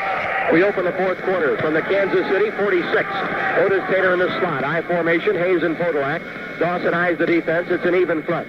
The handoff. Hayes, left tackle, has a little room, bobbles the football, and I believe the Dolphins recovered. They did. At the Kansas City 47, a jarring tackle by Dick Anderson popped the ball loose. And Buonacante recovered. The second fumble in the game for Kansas City, and the second time they lost a fumble. And the way things are going, even the wind has stopped blowing in favor of the Chiefs now as we get the ball in the final period. No wind. Darkness now has pretty well settled over Kansas City. The lights have been on throughout the game. Howard Twilly wide right. Paul Warfield is wide left. Dicka and Saka, the running backs. Handoff is to Saka. Tries left tackle. Runs right in to Buck Buchanan, who wrestles him down at the 44-yard line. Curly Culp was there to help bring him down. 3-yard gain, second and 7. 14-20 to play in the game. 17-17 tie. And I might remind you, should the game regulation play end in a tie, there will be a sudden death playoff. First team to score wins. Howard Twilley, wide right. Paul Warfield, who split left. Chicken Saka lined up behind Bob Grigsby, the quarterback. It's 2nd and 7. Grigsby wants to throw. Looks complete. Tamar Fleming, the tight end, at about the 42-yard line. Wrestled out of bounds by Bobby Bell. The game for about, a yard, maybe 2 yards, depending upon where they mark it. Between the 42 and 41, it'll be a 3-yard gain. So it's 3rd down and 4.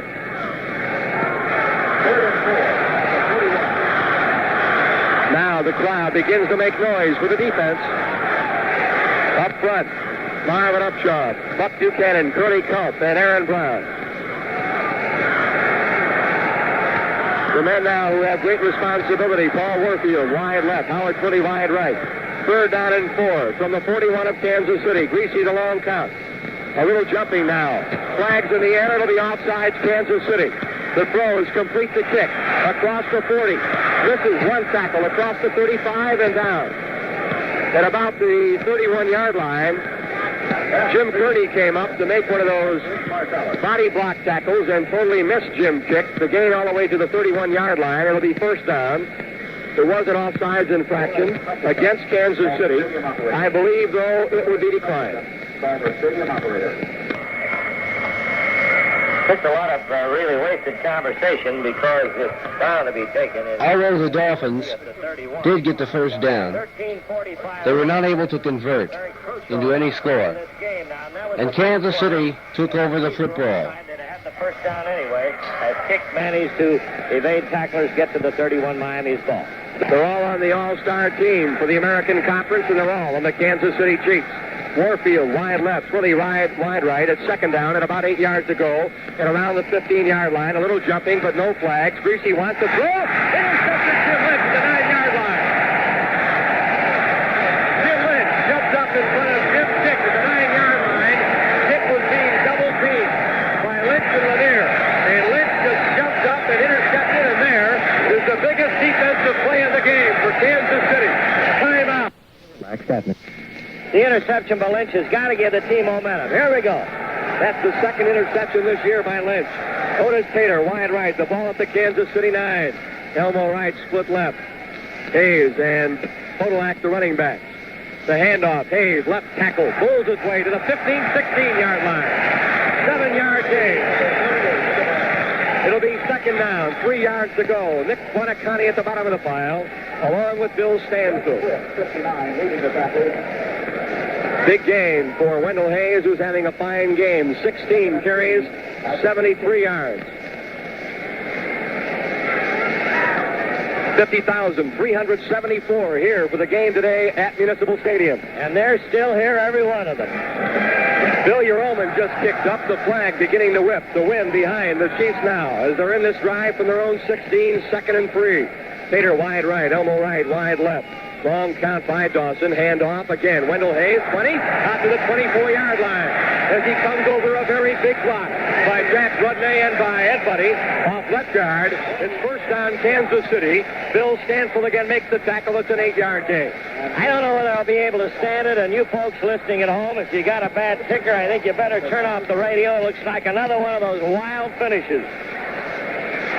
Earlier in the game, the Chiefs, to open the 3rd quarter, took 9 minutes and 44 seconds to march for a touchdown that covered 75 yards. And now there's 9:54 to play in the game. 17-17. 1st down from the 24. Dawson fakes to Hayes, wants to throw. Under pressure, complete. Willie Frazier, 30, 35. He tucks it away. He's hit. He's hit again. And he'll be stacked up this time at about the 37-yard line. The man to get him was Mike Colin, the right linebacker, who finally stacked him up along with Nick Buonacani. 1st down, Kansas City.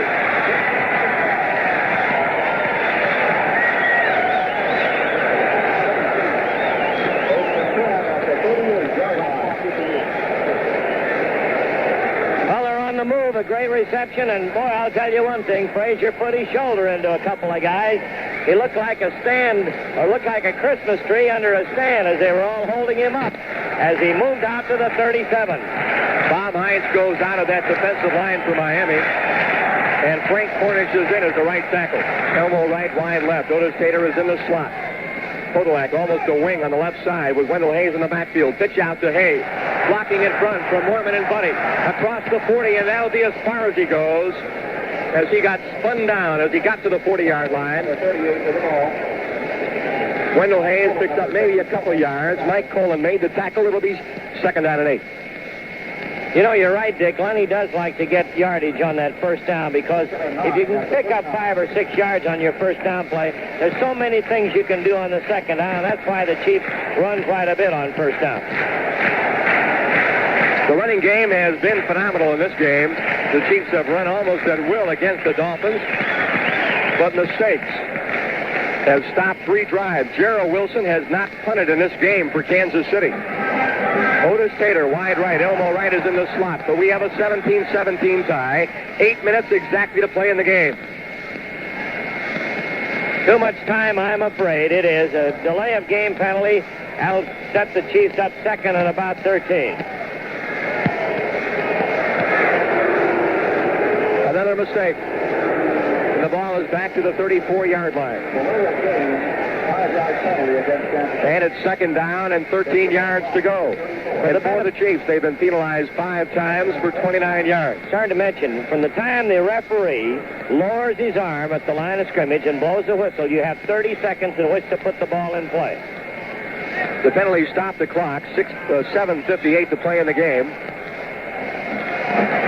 Otis Taylor wide right. Elmo Wright is in the slot. Willie Frazier, the tight end left. Quick count by Dawson. Back to throw under a little pressure. Looking for the home run. Elbow right. He has the ball. The 15. 10, 5, 3, 2, 1. They march him down. He is. Yes. First down and goal to go for the Kansas City Chiefs at the Miami 3-yard line. Oh, what a play. The dance doesn't count, but the great gainer does. A tremendous catch. He broke the tackle at the 20. Third, he was hit. That's a play that's worth repeating. Otis Taylor wide right. Elmo Wright is in the slot. Willie Frazier, the tight end left. Quick count by Dawson. Back to throw under a little pressure. Looking for the home run. Elbow right. He has the ball. The 15. 10, 5, 3, 2, 1. They march him down. He is. Yes. First down and goal to go for the Kansas City Chiefs at the Miami 3-yard line. Oh, what a play. The dance doesn't count, but the great gainer does. A tremendous catch. He broke the tackle at the 20. Third, he was hit at the 3. He crawled into the end zone. Diddy's dance threw the football, and listen to the crowd across the way. The Chiefs ball at the 3, and Lenny Dawson was on target beautifully with a 63-yard gain. That is not Elmo Wright's longest catch of the year, but by far his biggest. The rookie from Houston gets the clutch play that has been patented to Otis Taylor all year long. First and goal from the Miami 3. Hawkeye formation, Jim Otis, Ed Podolak, and Wendell Hayes. The handoff, pitch out, Podolak, right side, touchdown!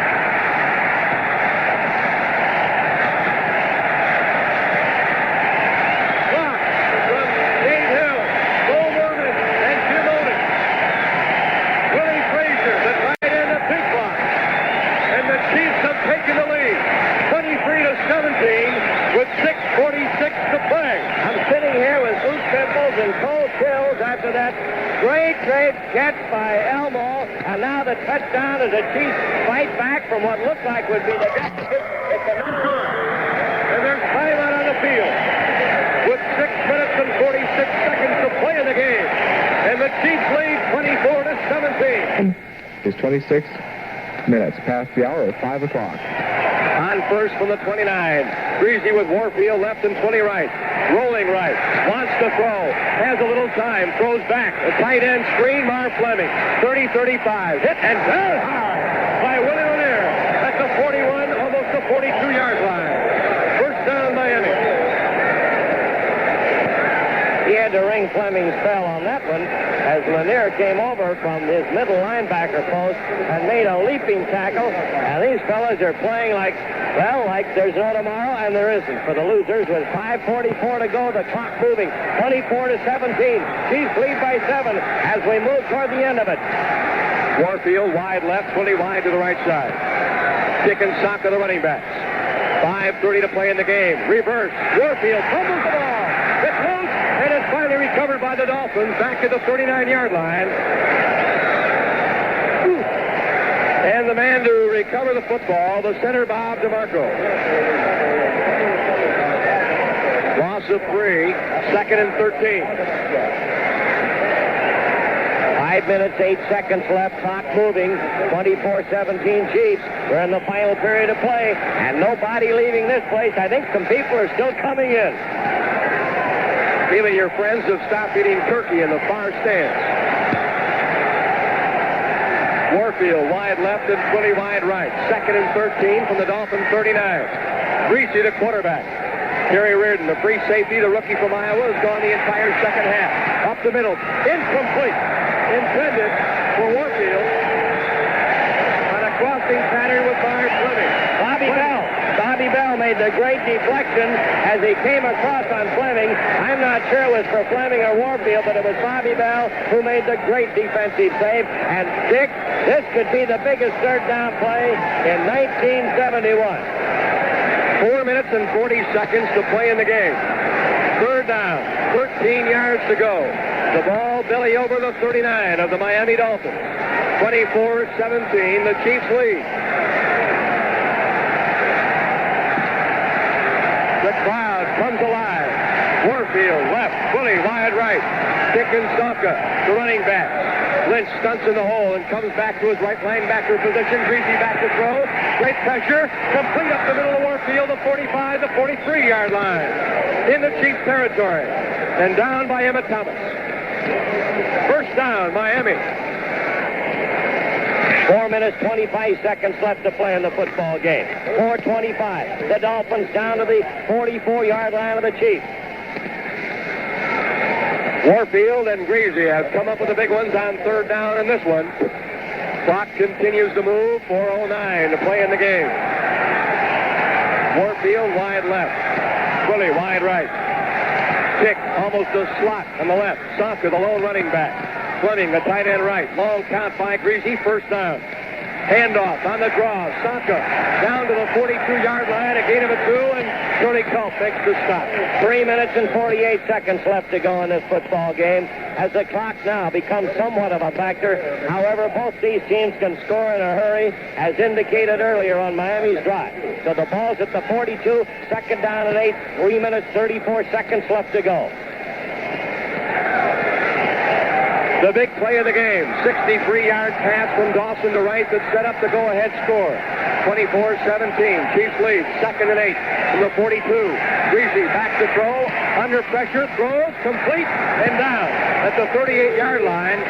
The tight end, Jim Mandich, was the receiver, and Jim Kearney brought him down, short of the first down by about 4, maybe 5 yards. 3 minutes and 5 seconds remaining to be played in the game. And now we're at the 3-minute mark and counting. 24-17 Chiefs lead. And here is another big third down call at the 38-yard line of Kansas City. Third down, almost 4 yards to go. Fully wide to the right side, and Paul Warfield wide left. Dick and Sawka side by side. The crowd makes noise. Grigsby over the center, Bob DeMarco, the long count. It's an odd front. Buck Buchanan knows on the center. Grigsby wants to throw. He does. And it's complete to Warfield. 20, 15, down at the 12-yard line, inbound. Clock moves. It's first down, Miami. And again, there was a delay by Warfield, a time count by Grigsby, and he got by Warfield, and he got open behind Emmett Thomas.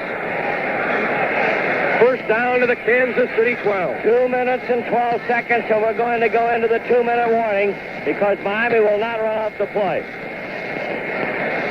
26-yard gain on that play. Miami will not get the play off. The clock stops. 2 minutes to play in the game. Timeout on the field with the score, Chiefs 24, Dolphins 17. A big mistake on the part of Miami. Bob Grigsby comes back from talking to Don Shula, his coach.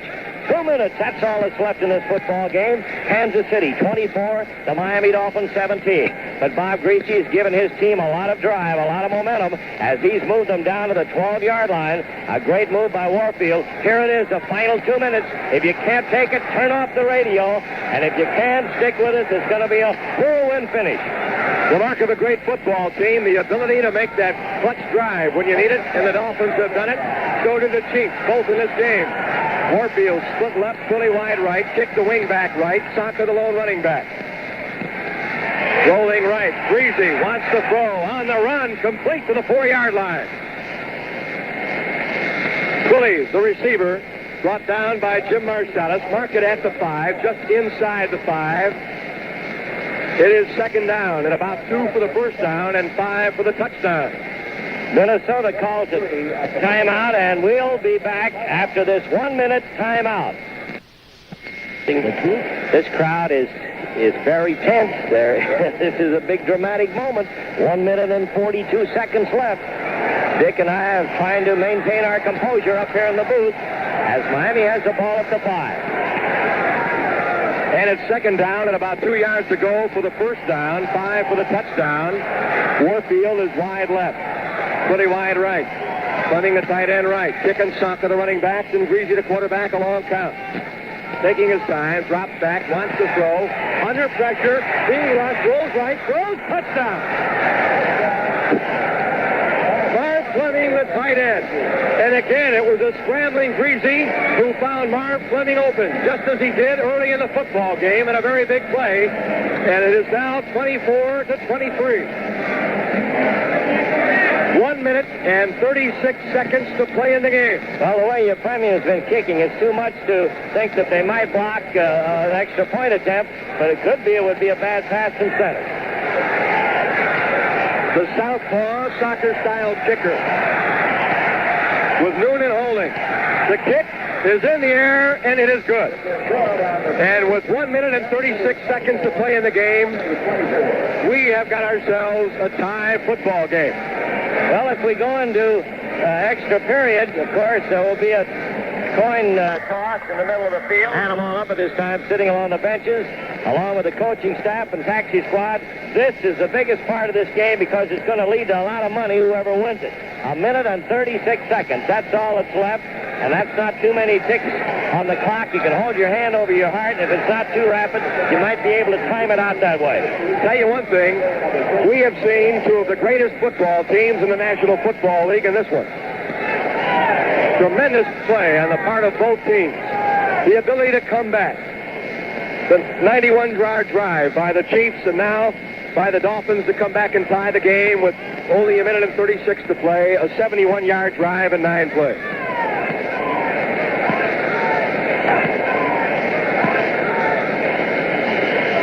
Podolak and McVay at the goal line, and your Premier's kick is in the air.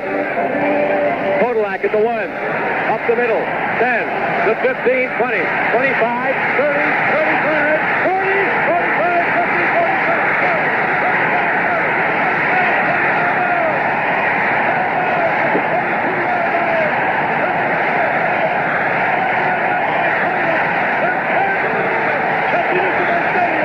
And the Chiefs are in position at nothing else for a field goal by Chattanooga in the game. 1 minute 25 to play. And in case you out there do not know what's going on, as Dick has gone ape, bananas, and everything else, Podolak just brought the ball back downfield. It looked like he'd break it and go all the way. He carried it to the 22. Another great... And McVay at the goal line, and your Premier's kick is in the air. Podolak at the 1, up the middle, 10, the 15, 20, 25, 30, 35, 40, 45, 50, 45, 50, 45.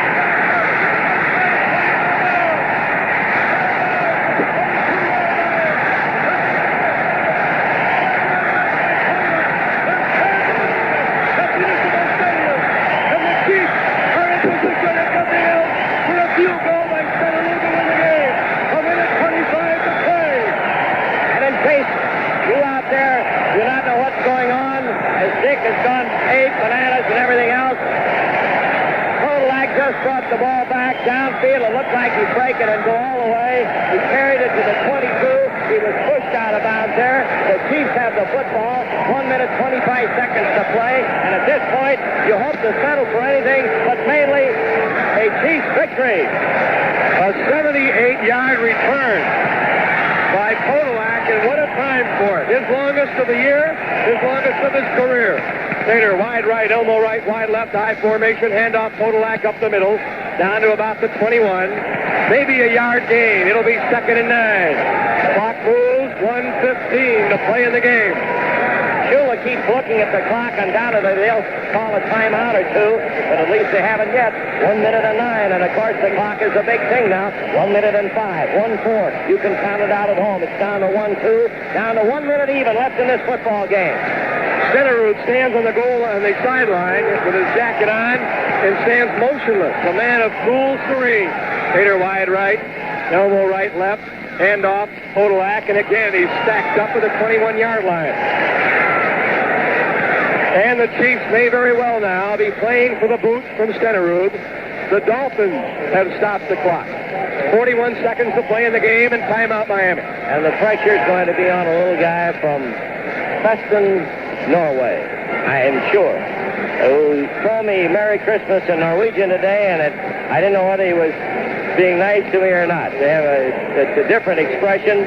And but Jansky's one of the greatest guys in the world, and I know that he's standing over there, that number 3, and he's thinking, well, there's a whole lot of people going to be depending on my right foot here in just a moment, and I think that's about what's going to happen, Dick, unless we come up with something unusual. 3rd down and 10, 41 seconds left to go in the football game. And in case you're wondering about Jan School, I asked him how well he slept last night. He said he slept 10 hours last night. Never slept better. I do the broadcast. I couldn't sleep. I may not sleep tonight. Well, I'll tell you, there'll be, despite the fact that people said I said they'd be dancing in the streets after the Oakland win, and they went up and down the street looking for it and didn't find any, I bet there will be tonight. At the 21, 3rd down and 9. I formation with Hayes and Podolak.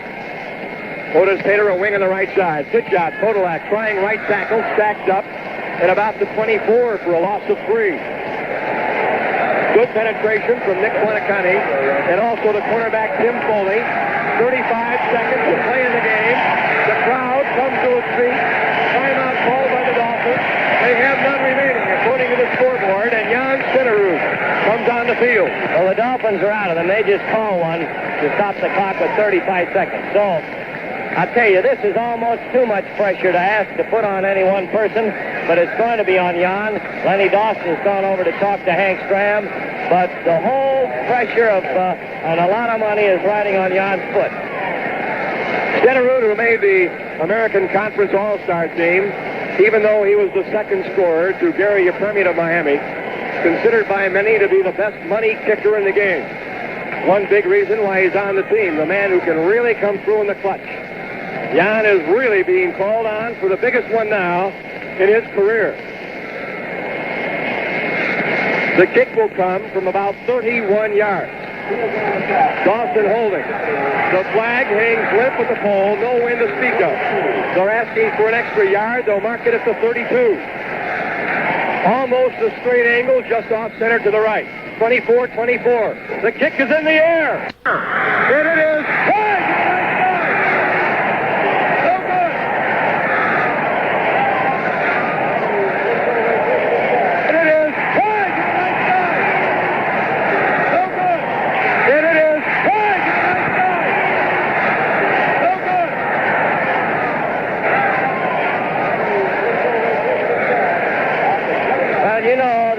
Jan Stenerud is probably crying his eyes out right now. Believe me, that's got to be the saddest thing that the moment in his young life as he kicked that ball a little bit off to the right, and he's over there with Stram, and Jan is upset, and, well, that's the way it goes. That's what makes sports the thing that it is. A tough break, and now you got to dig in and hold. Lloyd Mumford put tremendous pressure on that kick and nearly got his hands on the football as he shot in from the Chiefs left around the end. The kick was just barely to the right. 31 seconds in the game, a 24-24 tie. Warfield wide left, Willie wide right. Grigsby, the quarterback, from the 20. Handoff is to Saka, sweeping left, run out of bounds by Aaron Brown at the 20-yard line. So there's no gain. It will be 2nd and 10. The out-of-bounds play stops the clock. The Dolphins elect to run out the football for the remainder of the fourth quarter and go into overtime. They will toss the coin again. And I might also point out that the Chiefs did not punt in the regulation football game. No punts by Gerald Wilson. Yepremian from his own 35. Low one, a line drive, and it comes to Buck Buchanan, a lateral to Podolak of the 20, the 25, the 30, the 35, outside, gets away from one man, 40, 45, 46-yard line. The mark is down at the 47. The tackle made by Lloyd Mumford. So the 5-yard penalty was very, very costly. And a great heady move by the veteran, 31-year-old Buck Buchanan, as he caught that football in the air and lateral to Podolak.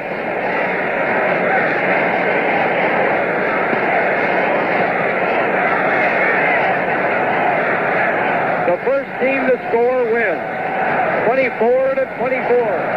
We're in sudden death. Dick Carlsen bringing you play-by-play with Bill Grigsby. Championship football. Tight eye formation, Dawson back. Loops it out, the screen to Podolak, a block from Buddy. He gets it out to about the 47-yard line of the Miami Dolphins, and he's bumped down there. Nick Buonacani making the stop. Marked it at the 46-yard line of Miami. 8-yard gain, 2nd and 2. Well, Dick, I'm going to tell you something. We come on and win this one. This place will crack wide open, and so will you and me. I think I already have. Drinking hot coffee like I own the concession stand. 13 out of 18 in passing for Dawson for 182 yards. Podolak, 6 catches for 76, his leading receiver. Tight eye formation again. They run out of it. The give is to Wendell Hayes. He has the first down with a great block from Morris Stroud and Ed Buddy as he comes across the 45 and down to the 43. Manny Fernandez made the stop.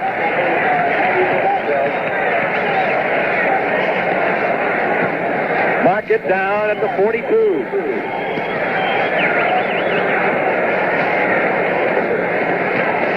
Wendell Hayes now, 19 carries for 88 yards on the ground. Podolak, 12 for 68. Jim Otis, 3 for 14 and a touchdown. Elmo Wright, 3 for 28. Tater wide right, Elmo right, wide left at the 42 to fake the handoff. Podolak hit for a loss, but a flag on the play. Flag on the play as Podolak is hit for a yard loss, and it's illegal procedure against the Chiefs to call. 5-yard penalties now in midfield mean a lot. Let's identify our station. This is the Kansas City Chiefs Football Network. You're listening to the Kansas City Chiefs playoffs on WIBW Radio, Topeka, Kansas, and WIBW FM, Topeka, Kansas. Current temperature under partly cloudy skies, 54 degrees.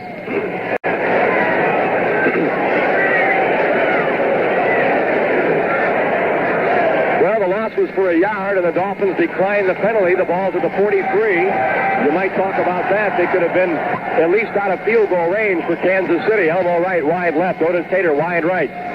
Sudden death from Municipal Stadium. Handoff, Podolak, option, sweeping right, wants to run. 40, down to the 38, the 37, maybe the 36-yard line. Short of the first down by 4 or 5 yards. The tackle made by Doug Swift, the linebacker on that side for the Dolphins. The football between the 36 and the 37-yard line. The Chiefs are moving into the wind. John may have another shot at it, though, Dick. Third down at about 4.5 to go as we're in overtime with 12 minutes, 18 seconds left in the 5th period. And if you join us late, the 5th period is right. 24-24, sudden death football. Elmo right, wide left, Tater wide right, handoff, Podolak, sweeping right, has the block, cuts inside of Buddy's block, loses the football at the 35. And it is Kansas City's football, I believe. The preliminary indication was Chiefs football. The Chiefs own the football at the Miami 35-yard line. The first indication from Bill Stanfield, the defensive end, was the Dolphins got it. But I believe Ed Buddy, the guard, who was out there as a pulling blocker, fell on the football. That's right. Somebody did with the red uniform on. That's a blessing. Fourth down. The ball at the 35. Jan will try one from the 42. Everybody say a little prayer for Jan right now. Say it in Norwegian, American, anything you can say it in. 12:02 to play in sudden death. First team that scores wins. This is a winning field goal attempt from the 42, the far hash. Into a slight wind. Stenerud with Dawson holding the snap, the place, into a slight wind. Stenerud with Dawson holding the snap, the place, the kick is blocked. And it comes down to the 25-yard line. Lynch is there to cover at the 23, the 22 and a half. And the Dolphins will get the football at their own 22 and a half. And I believe that, again, it was Lloyd Mumford who came in and got a hand on the football. Well, I'll tell you something. That was a tough break, but now you got to dig in and get your defense to stop Miami. Oh, what a football contest. I don't know how it happened. You'll have to wait and look at the film, but Jan was turned down again, this time with a block kick. Tim Foley is given credit for blocking the field goal, and now it's the Chiefs defense that has its work. Willie, wide to the right. Warfield split left. Sonka and kick the running backs. Grigsby the quarterback. Any way you score, you win. Grigsby a long count. Gives the kick. Sweeping left. Blocking has in front. Across the 25. Hit at the 30. Gets it out to the 34-yard line. Shirley Culp is there, along with Jim Lynch to bring him down. And it is a first down for Miami. Bob Zuckenberg, the pulling guard, made a big block to help spring the hole for Jim Kick, an 11-yard gain. Out to the 34 of the Dolphins, the far hash mark. First down, number 18 for the Dolphins. The Chiefs have 21. Make that 19 first downs for Miami. Willie wide right. Warfield wide left. And you're listening to the first sudden death playoff in the history of NFL playoff football. Grigsby hands to Sonka. Left tackle hit by Bell and down at the 43-yard line. Ball spotted at the 38. Second and 6. Clock is really meaningless, although it does tick off the quarters, and the only thing that is important is at the end of the first quarter, the teams would shift ends of the field as they would in a normal game. Other than that, the clock means nothing. Twilly wide right. Warfield is wide left. Dickens, Sonka are the running backs, and Fleming the tight end left. A four-man front and even front. Nobody on the center. Grigsby back. Under pressure, the ball batted down by Aaron Brown. He got a hand on the football. It's an incomplete pass, third down and 6.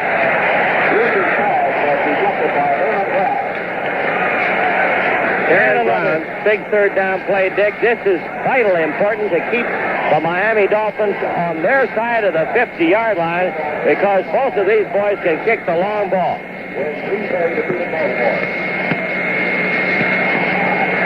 That's what I thought. They just announced that the last one, the last sudden death, was in a championship playoff game, not an NFL title game, when Green Bay beat Baltimore. That was a Don Chandler field goal. Howard Twilly wide right, Warfield wide left, third and 6. A very big play. Grigsby back to throw. Twilly, a slant, complete the 50-yard line. Tackled by Jim Marsalis at the 49, and Grigsby was really slammed back at the 29. And he's slow to get up. But it's a big, big first down for the Dolphins as Twilly ran a slant over the middle, and you could smell it coming. Gracie's hurt, the left side of his arm, his shoulder. He's been hurt the last few games. I think he wants maybe a timeout because he was shaken. No? Yes, he does want a timeout. He was shaken up on the play and is going over to the sideline. He's nothing here. And Grigsby's going over and talked to Don Shula, still shaking his head. He had his bell rung pretty good. Well, and again, it's important to point out that now, even should a Miami drive bogged down, Gary Yepermian, with a little wind behind him, can make field goals in this range. His longest this year, 48 yards. He has missed from 54. Those were his 2 longest field goal attempts of the year. And the wind is at the back of the Miami Dolphins.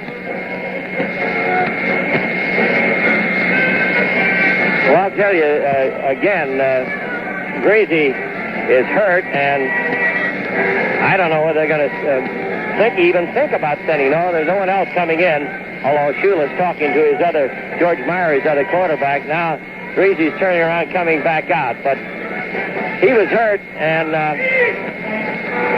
I'm sure that he wanted to get his head clear on his next play call before he made it.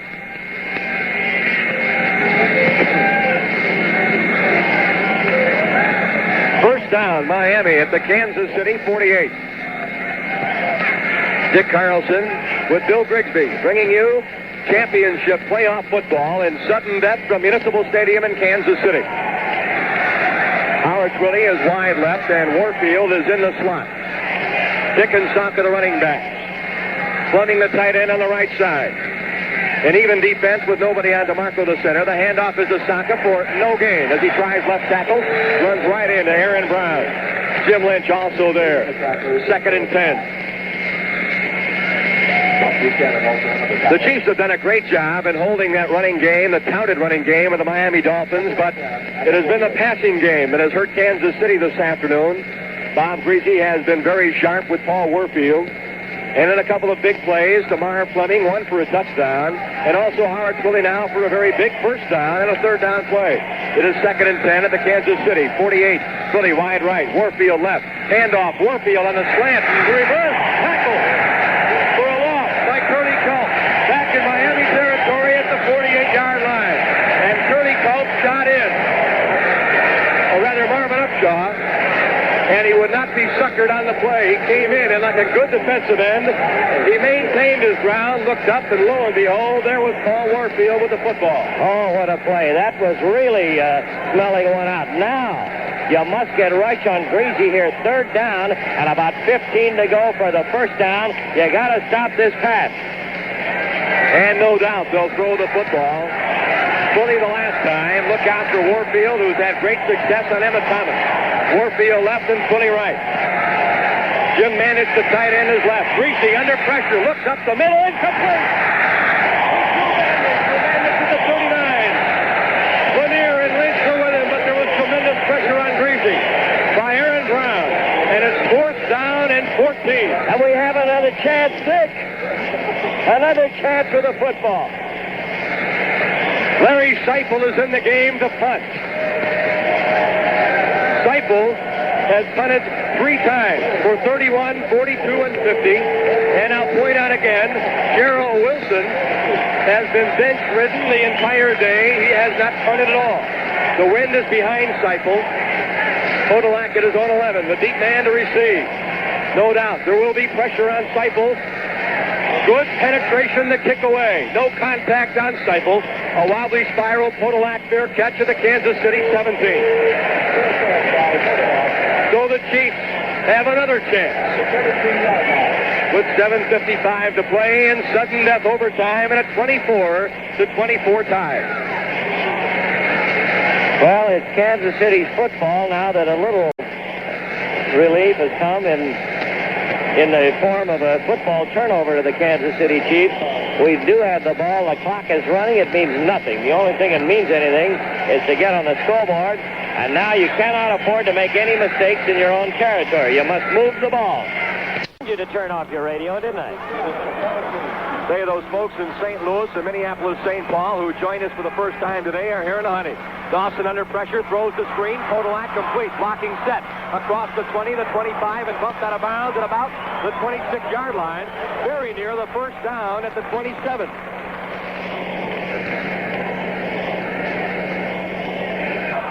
There's an injured player, and it is the center, Jack Rudnay, one of the lead blockers. It's short of a first down by 2 inches, and I can't even see the ball. It's covered up by players, but I think it's short by 2 inches. Let's hope Rudnay is not hurt. He was hurt last week. He was able to have the week off against Buffalo, but I'm afraid he's been injured again, the same injury he had before. Let's see where that, see where they put it down. They might have moved it up a little on me. Rudnay is being helped off the field, but he's on his own feet and first down. Not sure what the problem is with Rudnay, but Mike Oriard, in his second year from Notre Dame is in the ball game at center, and he had a fine game against the Buffalo Bills last week. And now the opportunity for those young people to play in that game is showing even more importance as they got some game time. And, of course, that depth bench strength means so very much to a championship contender. Glenn Higby said it's his shoulder appears, Dick, and not his leg. And if that's the case, maybe you'll get back in there right away. First down at the Chiefs' 27-yard line. Tight eye formation. Dawson has Frazier shift out of the tight eye, come up left, elbow right, wide left. Otis Tater wide right. Play action fake to Hayes. He gives the ball to Hayes across the 25 on the draw. Maybe out to the 28-yard line, but certainly no more than a yard gain. We'll almost call it no gain. They marked it between the 27 and 28. Manny Fernandez, the defensive tackle, making the stop. Second down, 9.5 to go. Chiefs are moving into a slight breeze. It really isn't that bad on the field. Way up on top, the flags are blowing rather hard, but down at field level, it looks like the wind is at a calm. With 6:22 left in the fifth period, it's 24-24. Chiefs on their own 27, second down and 10. Sounds like something you might name a restaurant, fifth quarter, but it's not. It's a football game. Looping it out to Wendell Hayes, trying the 25 and bumped out of bounds again at the 27-yard line as they tried to get the screen set up. But it was thrown to the short side of the field, and the blocking wasn't able to set. Jim Riley bumped Wendell Hayes out of bounds. Well, I tell you, it's been such a holiday week. I was hoping we could stay away from the fifth on this particular time. Jack Rudney is back in the game. Mike Oriard goes out.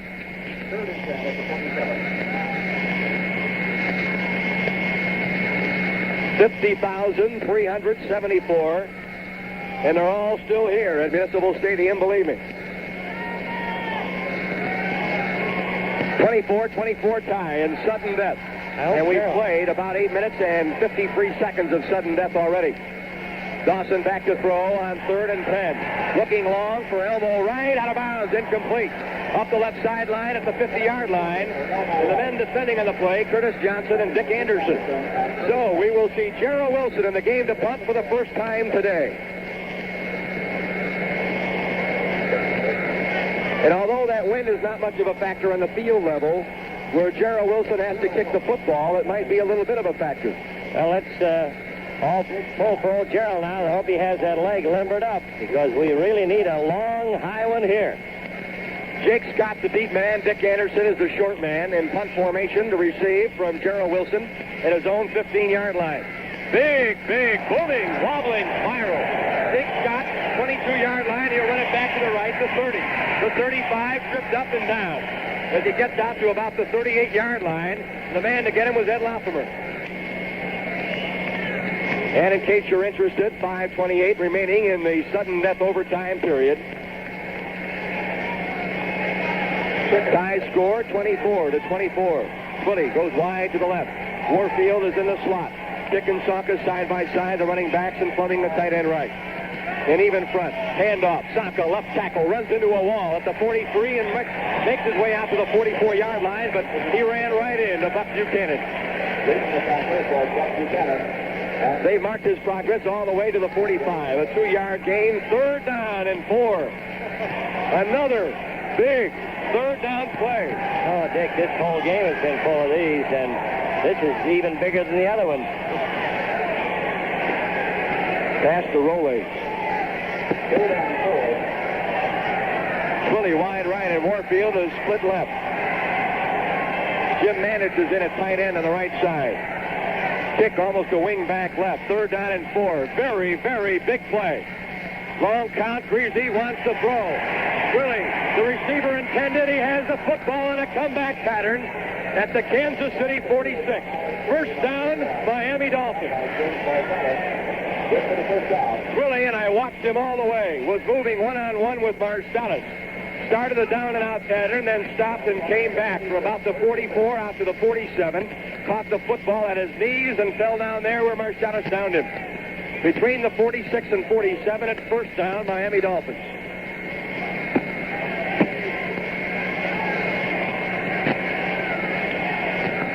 Howard Twilly wide right, and Paul Warfield is wide left. Fleming back in as a tight end on the right side. Grigsby back, wants to throw on first down, looks for Warfield, time count, looking deep, incomplete. Incomplete. And that time, Emmett Thomas had Warfield covered step for step and had the inside angle at the 20-yard line.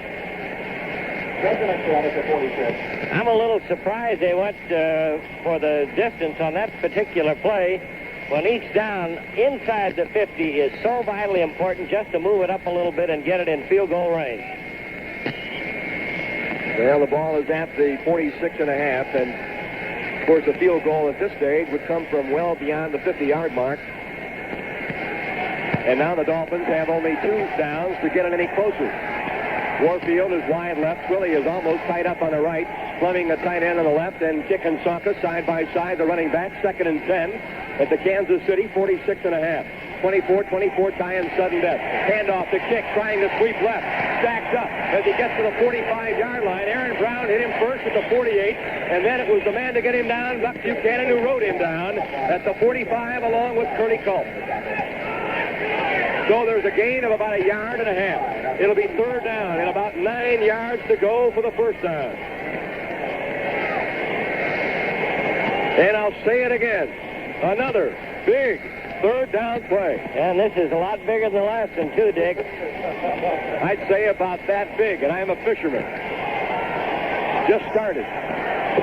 The start of this ball game, and each one gets bigger, believe me. 20 wide right, and Warfield is in the slot. Mandich, the tight end, is on the left. 3rd and 9 from the cheap 45. Grigsby rolling right, stops, throws under pressure for Warfield. It's incomplete. Defended by Emmett Thomas at the 40-yard line. Emmett Thomas, a very big play. Get congratulations from Jim Marcellus and Kerry Reardon. And now the question is, will the Dolphins attempt a 52 or 53-yard field goal for the win? They're going to. Permian is on the field, and they will go for it. Oh, my. It is a 52-yard field goal attempt from the far hash.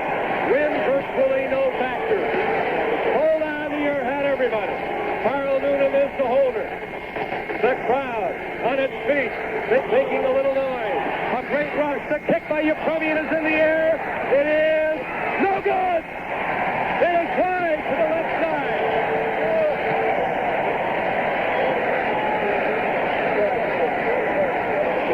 It was short and wide to the left side. McVay, decided not to run it out. I don't know whether we can make it or not. 2 minutes and 39 seconds left in the 5th period. The Chiefs have the football again. Another shot at them. Call home and tell Mom we'll be late for dinner. You know, who cares? Go ahead and eat, kid. Friend, I told you I'd be late anyway, but I didn't know I'd be this late. The ball is on the Kansas City 20. Jan Stenerud missed one right at the end of regulation play that would have given the Chiefs a win. Jan Stenerud had one blocked in sudden death. And now, with Mike Oriard back at center in place of an injured Jack Rudnay, Yepremian has missed his, and the handoff is to Podolak sweeping right.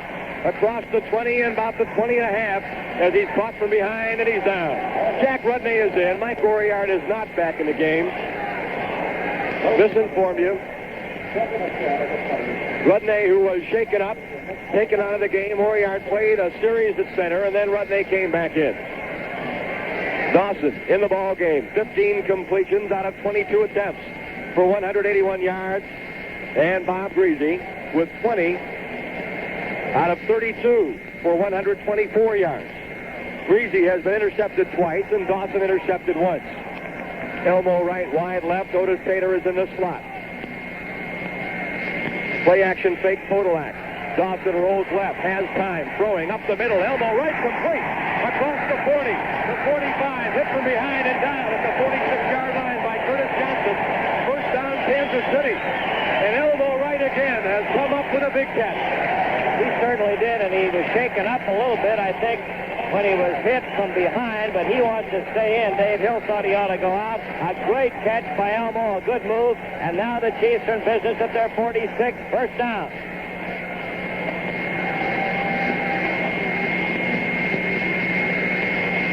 And we're approaching the end of the first sudden death quarter, a minute 14 to play. Should it end without a score, the Chiefs will go to the other end of the field and move with the wind behind them. A 24-24 tie in sudden death at Municipal Stadium, Kansas City. Elbow right, wide left, Otis Taylor in the slot. Handoff Hayes on the draw. Across midfield into Dolphin territory at the 49. The tackle made by Bob Heinz, the defensive tackle. Good gain of 5 yards on the play. Second down and 5. The clock continues to move with 42 to play in the sudden death. I'll tell you, I don't know how a man can be a coach in this business. It's tough enough to be a broadcaster and a fan, but to be a coach and go through this agony. 30 seconds left to go in the fifth period. Elbow right has 3 catches for 103 yards in the football game. Dawson back, quick count, wants to throw. The ball's batted down at the line of scrimmage. And the man to get it was Bob Heinz, the defensive tackle, so it'll be 3rd and 5. Important third down play coming up now for both the Chiefs and the Miami Dolphins. The clock stops, 22 seconds to play in the first sudden death period. And you need some more yardage because the ball at the 50, it's a little bit out of field goal range. You'd be kicking into the wind anyway. So now you can figure that Dawson will throw again with 3rd and 6. Elbow right, wide left on 3rd and 5 at the 50, and Otis Taylor in the slot. Quick count. Dawson has a little time, wants to throw, does. Intercepted! Intercepted 35 to the 40 to 45 and down there by Otis Taylor. And I believe that it was Jake Scott, the free safety who made the interception in front of Elmo Wright, the intended receiver at the 25. And now the Dolphins have the football at their own 45. 14 seconds to play in the first sudden death period. Oh.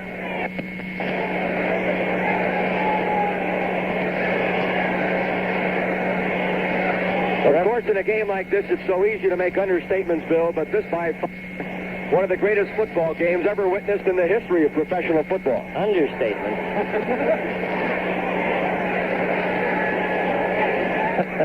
You got to be kidding. It's first down on the 45, and that's the end of the fifth period. And for the benefit of you folks listening in and driving along, there's nothing wrong with you. We have finished 5 periods of play. We're going into the 6th. It's overtime in Municipal Stadium in Kansas City, where it's 24-24, Kansas City against Miami. Let's pause for station identification. This is the Kansas City Chiefs Football Network. Following a Willie Lanier interception, it was 10-0 with Stenerud's kick. The score was tied in the second quarter when Larry Saka scored from 1 yard out. Gary Yepremian added the point, and then Yepremian kicked a 14-yard field goal to make it 10-10. We'll run down the rest of the scoring that happened in the second half in a moment. Right now, the ball at the 45 of Miami as we open period number 6. 24-24, a tie game in sudden death. First team to score wins. Handoff to Saka, up the middle, tripped up after he gets a gain of 2 or 3. But the man to get him was Curly Culp, and what a game Curly Culp has been playing. Marvin Upshaw had his hands on him also.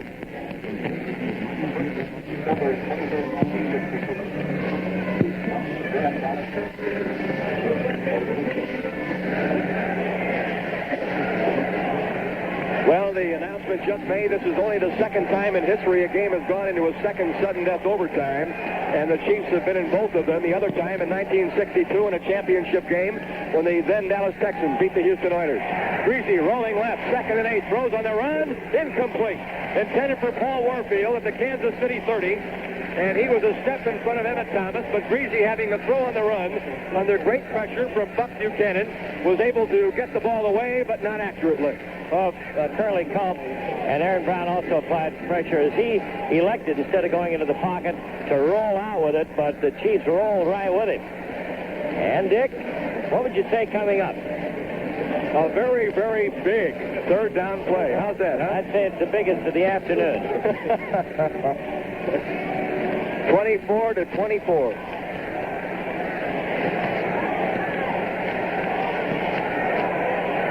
50,374 fans at Municipal Stadium and a press entourage of several hundred here to see this one. Warfield wide left, Willie wide right. Managed the tight end right. 3rd down and 8. Grigsby, a little time. Being pressured by Aaron Brown. Scrambling at the 30, rolling left, stops, wants to throw long. He does. Looking for Mendon. It is incomplete at the 7-yard line. Right in front of the groundskeeper, George Toma, I might add. And in front of 2 officials, and I was afraid for a moment there might be an infraction on the play. There was not. It's 4th down. We're going to get the ball back. Jim Kearney and Kerry Reardon, the 2 safeties, were double teaming on Mendon. And now we'll have a punt from Larry Seipel into the wind. Seipel in the game has punted 4 times, 31, 42, 50, and 35 yards, an average of 39.5. The deep man is Podolak. Seipel kicking into the wind, stands at his own 33-yard line. Good snap, the kick away.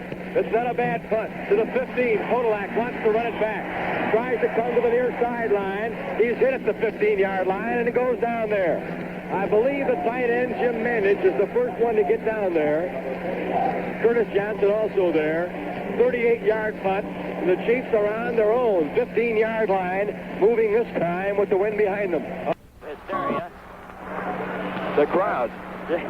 Well, I want to say that we've been able to maintain our composure. I can't understand it. The crowd now calling for some excitement, calling upon the offense to move the football. Otis Taylor wide to the right side. Elmo Wright is in the slot. Willie Frazier, the tight end, lined up left. Wendell Hayes and Ed Podolak, the running back. The handoff to Hayes over left guard. Gets it out to the 20-yard line. A gain of 5. Good blocking out in front from Jim Tyrer and from Ed Buddy. Mark it out to the 19. A gain of 4. It's 2nd and 6, and the tackle goes to Nick Wanakani. You know, Otis Taylor has managed to work himself in the open on a couple of plays in the last couple of series. I wouldn't be surprised to see Lenny go deep to Otis before long. He's gone deep to Elmo, and we have an opportunity now to see what's coming up. Otis Taylor has caught 2 passes for only 9 yards in the game. Wendell Hayes rushing, 22 carries, 98 yards. Quick count. Handoff, Podolak, option play, running right. He's hit. He's down at the 11-yard line. It looked like Podolak maybe had something in mind like throwing the football. Wendell Hayes was downfield along with Willie Frazier. They were being covered fairly well by Dick Anderson, the strong safety, and also by Tim Foley, the cornerback. Jim Riley and Manny Fernandez, however, the left end and tackle respectively, ran Podolak down for a loss back to the 11. It's 3rd down and 14. That obviously was a busted play on the part of the Chiefs. In fact, I kept looking for a flag, thinking there might be some illegal procedure.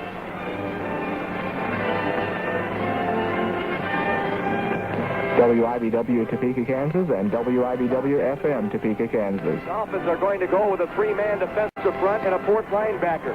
Prevent defense. Dawson back at the 5, wants to throw, does, complete to Podolak at the 15, gets it out to the 18, the 19, maybe the 20-yard line, but that'll be as far as he goes, and it will bring up a 4th down and about 5. Nick Wanakani along with Jim Foley there to make the tackle. And Gerald Wilson is called on to punt for the 2nd time. His first punt, which came in the first sudden death overtime period, was good for 52 yards. Now Gerald will have some wind at his back, and let's hope he booms one. Jake Scott at about the Miami 35, and Dickie Anderson at the 45 are the deep men for Miami. Good snap from Bobby Bell. Plenty of time. Gerald Wilson, another big kick. Wobbling spiral. Scott, fair catch at the Miami 30-yard line. And since the regulation play ended, this is the deepest Miami has been in their own territory. That's right, Dick, and what a kick by Gerald Wilson. He kicked that ball in the air, a total of 40, about 70, or rather 60 yards in the air. A 50-yard punt officially, and from where he did kick the ball after the step-up, was about a 60-yard punt, of course, officially a 50-yarder. And Gerald, who lost the kicking duel to Dave Lewis of Cincinnati by an average of 3.24 inches because of a poor performance on the final game of the season against Buffalo, has had a good game here in the overtime and has only 2 punts of the day. Warfield wide right, Willie is in the slot. I formation with Sonka and kick along Count Greasy. Pitch out to kick, sweeping left. The block from Sonka. A little room out to the 35-yard line. It'll be a gain of about 5 yards, and Willie Lanier was over there to bring him down. Jim Lynch also over there to help. 5-yard gain, second down, 5 yards to go.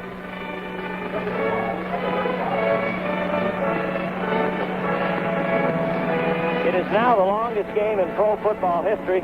In time, it's already gone by the Houston-Dallas playoff. Well, if you look for omens, of course, the then Dallas Texans, now Kansas City Chiefs won that one. Warfield is split left. Otto Stowe, wide right, handoff, big hole, Saka, 50, 45, 40, down to the 36-yard line of the Kansas City Chiefs. Kerry Reardon made the stop on the draw, a very big hole off left tackle for Larry Saka.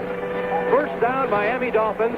This is the deepest penetration for the Dolphins in sudden death. Oh, that was a big play. It was a perfectly executed play. Nobody near him till he got into the secondary. Now you got to hope for a fumble or a mishandled football, because they're definitely in range of Gary Yepremian.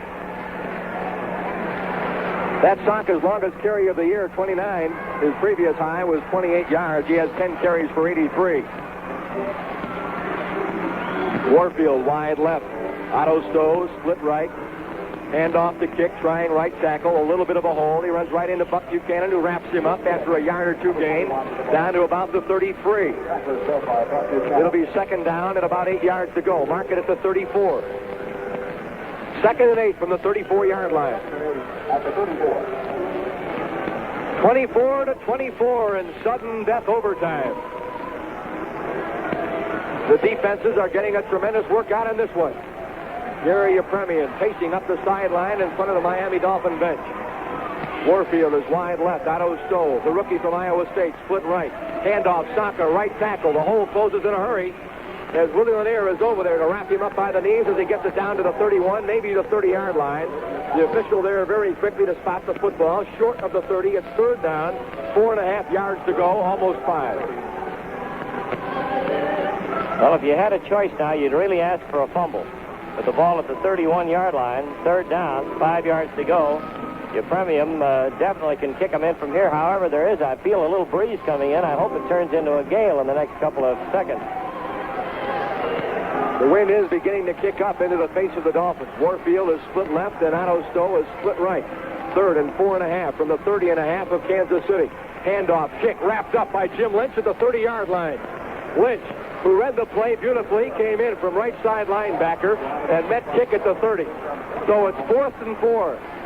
And here comes little Gary Yepremian, the smallest man in professional football. 1 inch shorter than Bobby Howfield of the New York Jets.